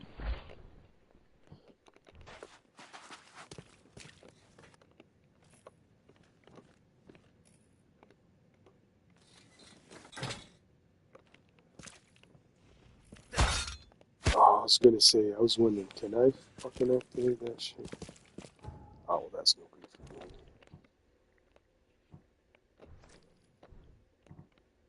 That has to be put down really quick.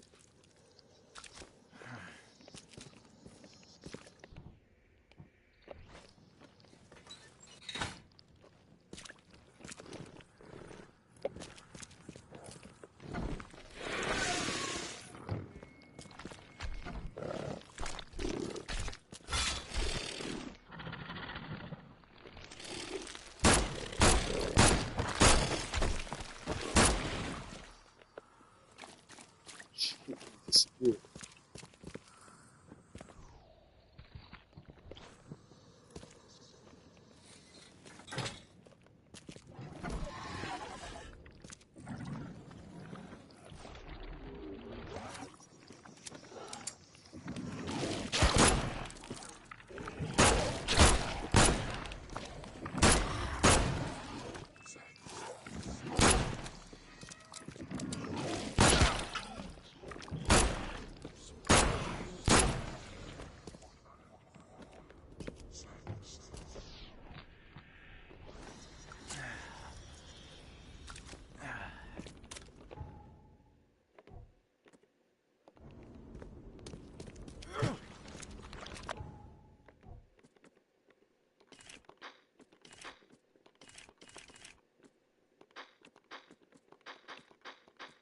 I think this, what I need to do is, I wasn't using my traps, and it was, if I use them, then it makes me create more, which empties out the inventory where I can make more. I think that's the idea.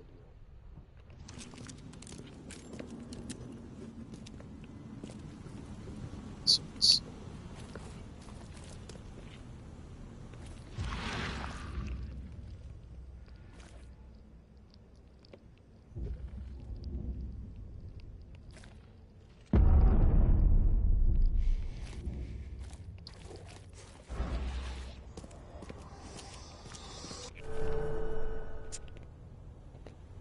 oh, we found Obed Marsh's diary, 21st of March, 1856. New South Wales. On that day, we arrived near Ball's Pyramid, a giant rock around 2,000 feet high, extending from the sea. The air is poisoned all around it, and you can barely see the tip of the monolith. The catch is good here. It brought us more gold. I had to give them two slave women. We brought in Sumatra. Wretches were terrified when they saw them. Good riddance. We landed on Lord Howe Island, a few nautical miles away, for fresh water and fruit. The heady dinghy was put at sea at 8:15 a.m. Last time we were here in 1847, there were 3 settlers and their Aboriginal wives. This time, only the women remained, and they were not the same. tattooed. Their eyes were red with blood, and dead animal carcasses were strewn around the camp. They slept on the floor beside the corpses. We drank and danced with them, and one played a strange musical flute, with sounds we never heard before. One of them took me to her hut. While I was at it, between her legs in the dark, Matthews came with a torch, and I could see that above me the dead husband was hooked to the roof, the skin over his face dried like 100-year-old apple, bones and clothes. His mouth open and distorted in an endless shout. I can still see his eyes alive and rolling, looking at me. The witch was laughing hard while wiping her thighs. All her teeth filed to a point like a wolf. The shark, we fled this cursed place, leaving the witches behind.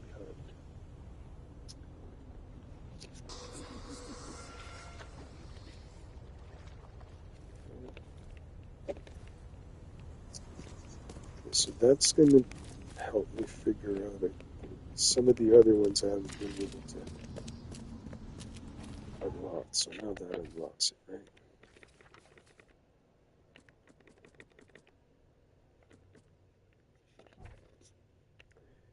We've got this one, this one, this one, this one.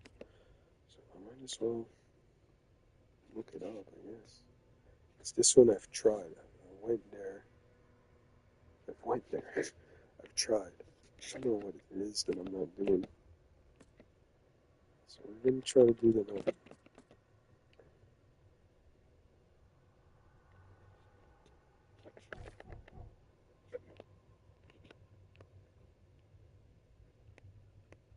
Go cover side. Do the cover side one. This one. This one. Lullaby crossroad. Okay. Let's type that in.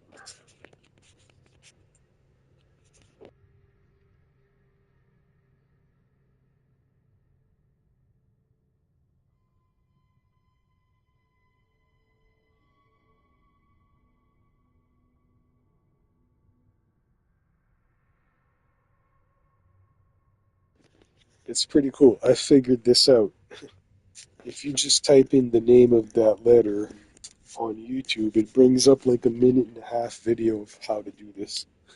So, I'm gonna do that.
Wow, look at this guy.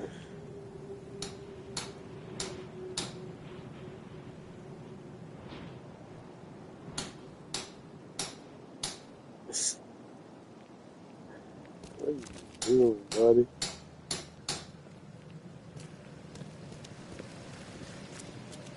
Must be trying to fix the air or something.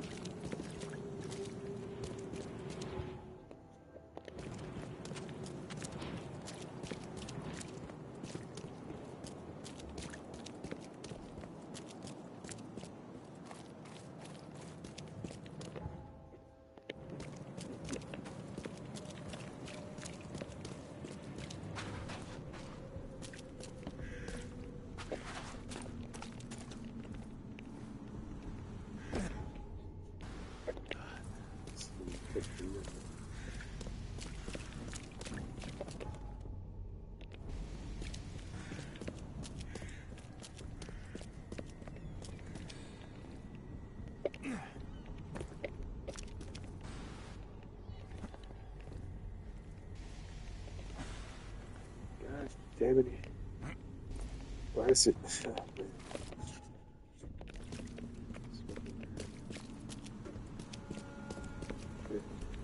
I didn't watch how to do it because I just realized this one I think I was going to pause or no, I was here earlier.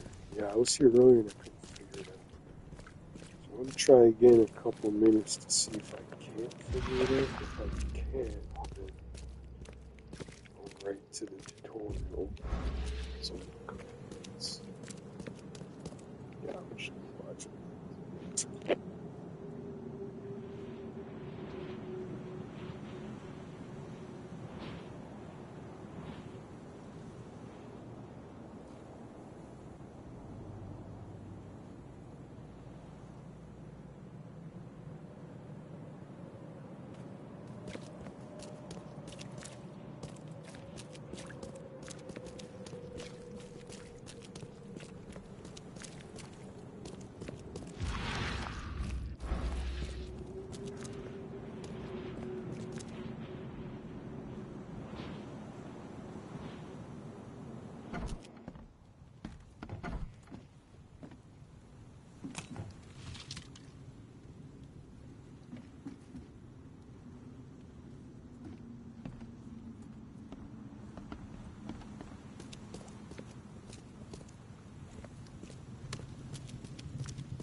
Alright, so we're going to the shells. Central shells.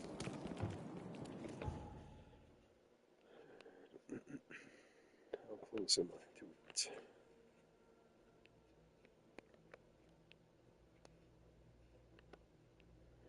I mean, I can just keep going down this street.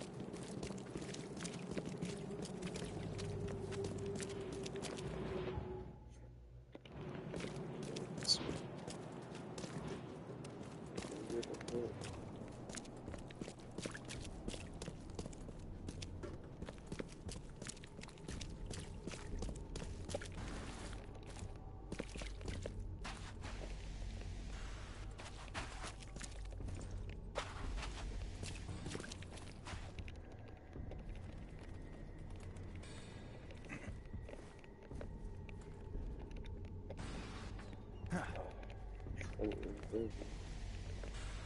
Just get through.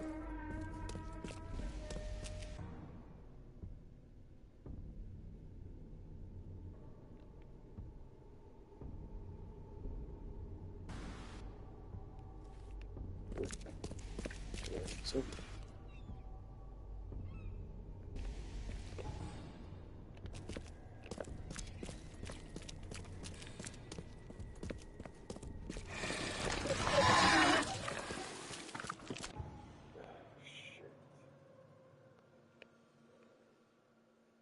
get to the boat, get to the boat. Something there. Tested area. I should come check this place out soon.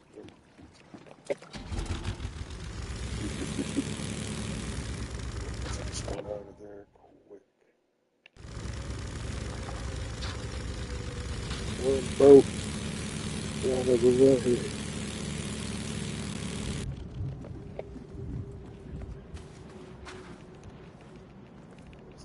It's probably an infected area again.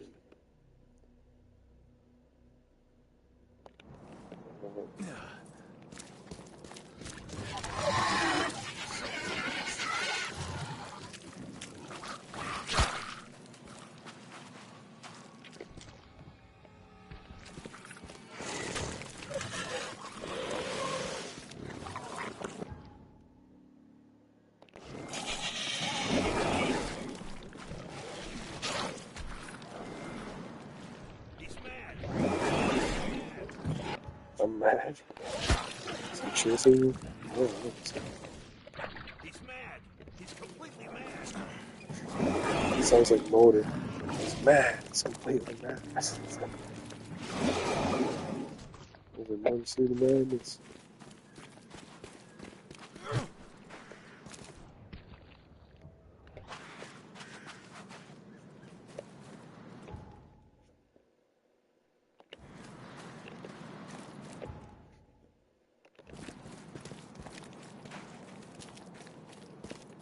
Hey, let me shoot that beer out of your hand. No.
Whoa, how did he get in there?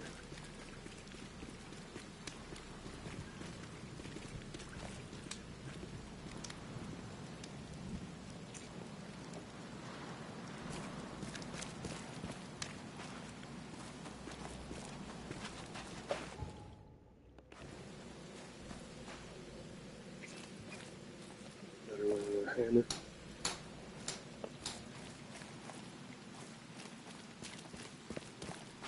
See what this guy says.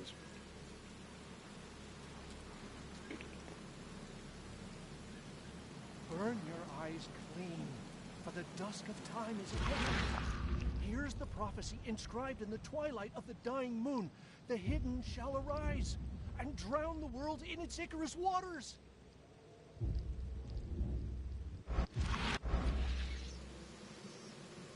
Burn your eyes clean, for the dusk of time is at hand.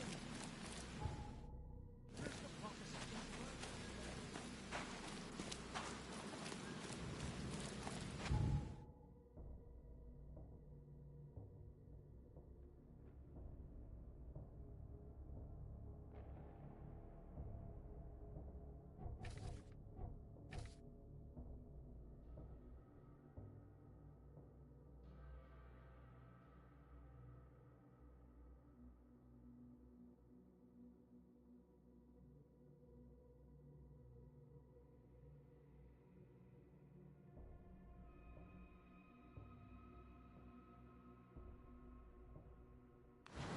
Okay, so this one's easy. I find an apple tree.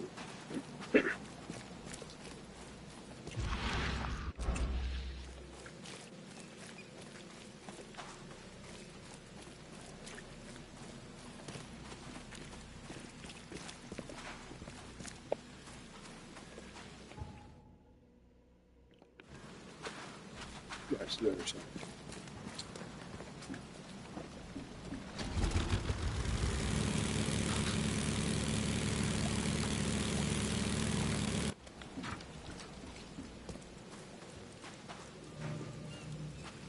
What's your problem?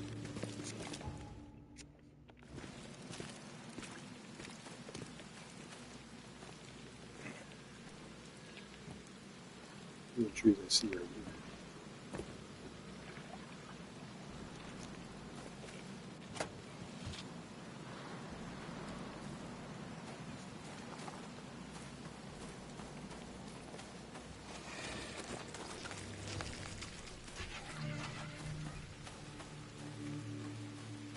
Side of these.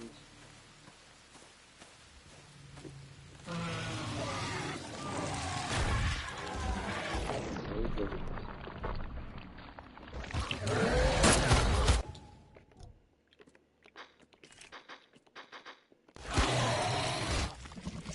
Nope. Haha. Take a different approach.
God damn it.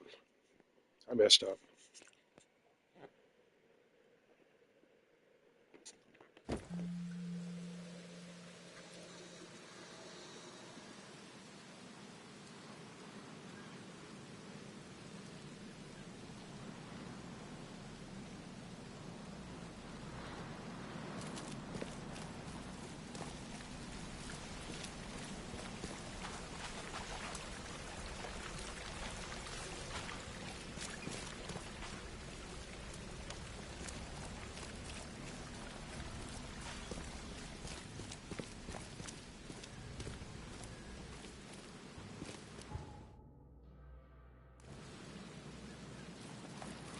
Please help a fella out. I'll take anything you got.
Please help a fella out.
take anything you got.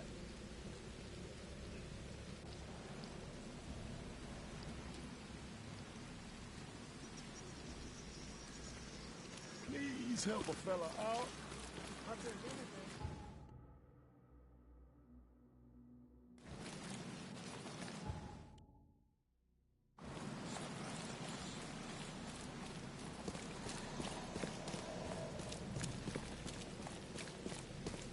Burn your eyes clean, for the dusk of time is coming. Here's the prophecy.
rest of it.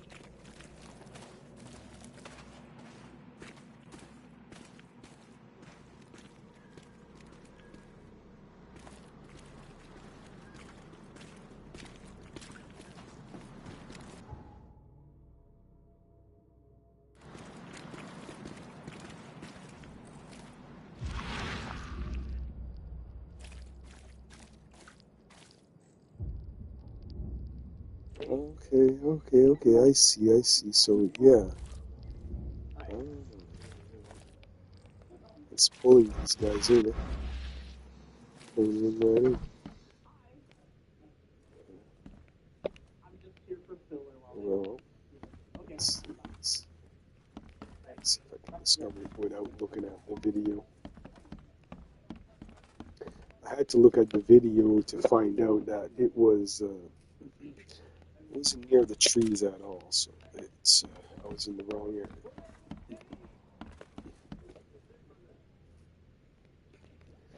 Alright, so let's do this old style.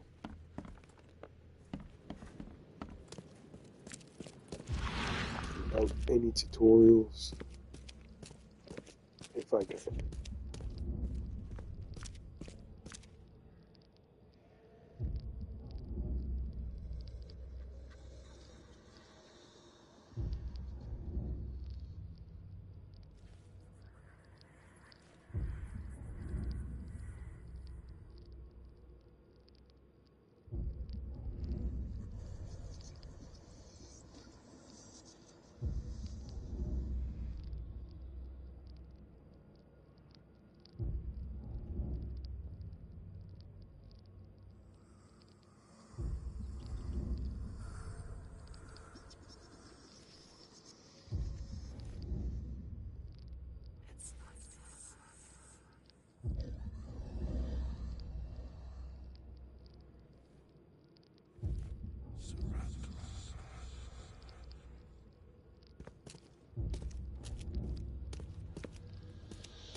Please, help me out.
Hi, what's up, Pinball?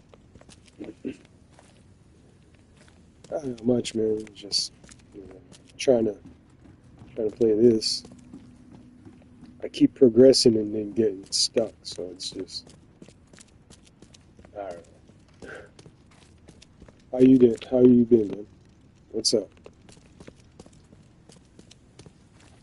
I forgot I had like I don't know. I realized I didn't have you in my subscription, so I subscribed again for you. Basically, Doom being a fucking asshat to us and shit. I was like, whatever.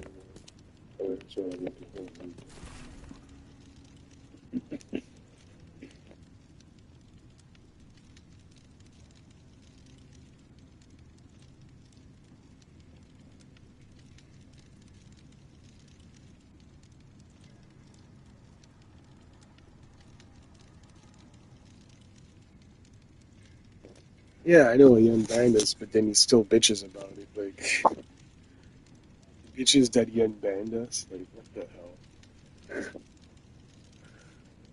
Because I went on there earlier, I was just like, just there to tease him, like, aggravate him a little bit at the same time. But the guy deserves it. So, don't wisen up. I mean, be a narcissist all your life. People are just gonna, like, leave.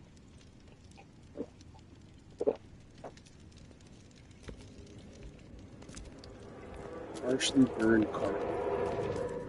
Nine Thomas. Okay. Now, the fuck did I just find? Yeah, partially burned carbon manifest. This is still.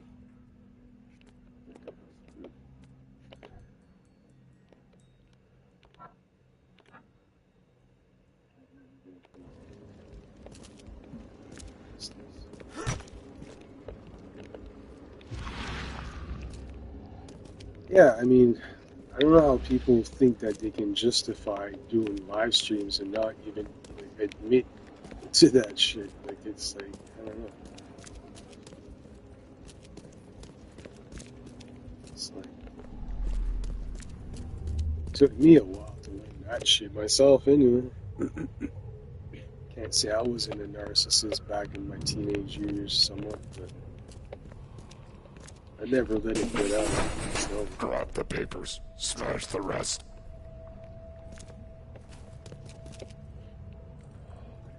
so that's the music machine. Yeah. I'm just flipping tables. And we're here creating something. What's next?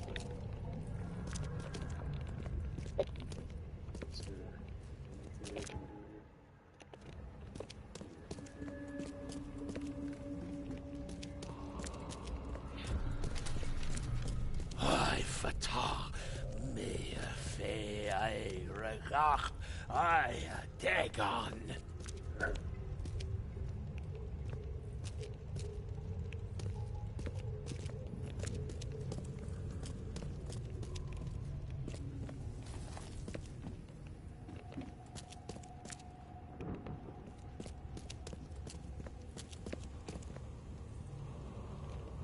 Are you gaming out? What are you playing? I see you said on a PS3 CRT. Is that what you're playing right now? Burn it all. Make sure you get the adverts.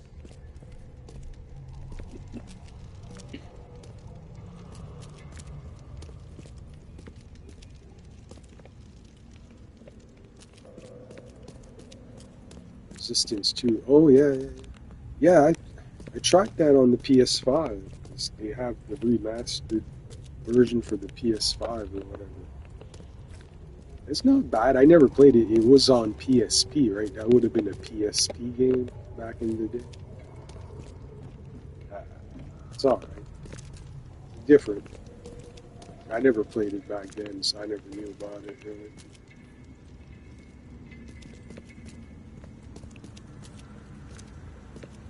Sort of reminds me of another game I've been playing, with like the graphics totally different. What is it? West of Dead. It's sort of the same kind of physics or mechanics. Yeah.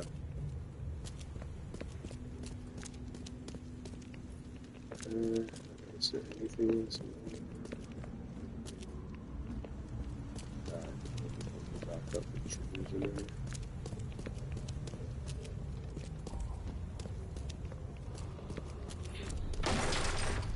We don't have time to pick it. Stand back. Time to figure this out. So they kicked in the door. First, We don't have time to pick it. Stand back. obviously, second. Grab the papers. Smash the rest.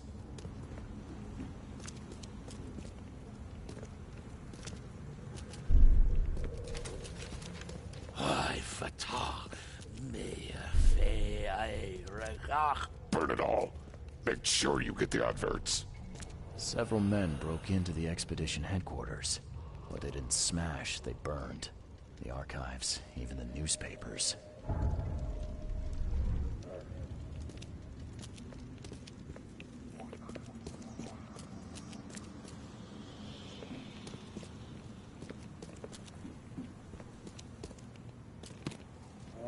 With enough determination, I'll get this figured out. Either way.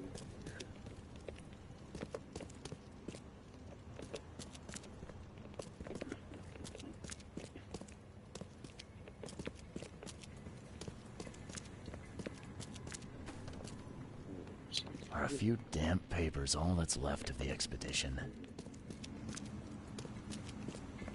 Alright, I'm going to get out of here now. I'm kind of lost. Oh yeah,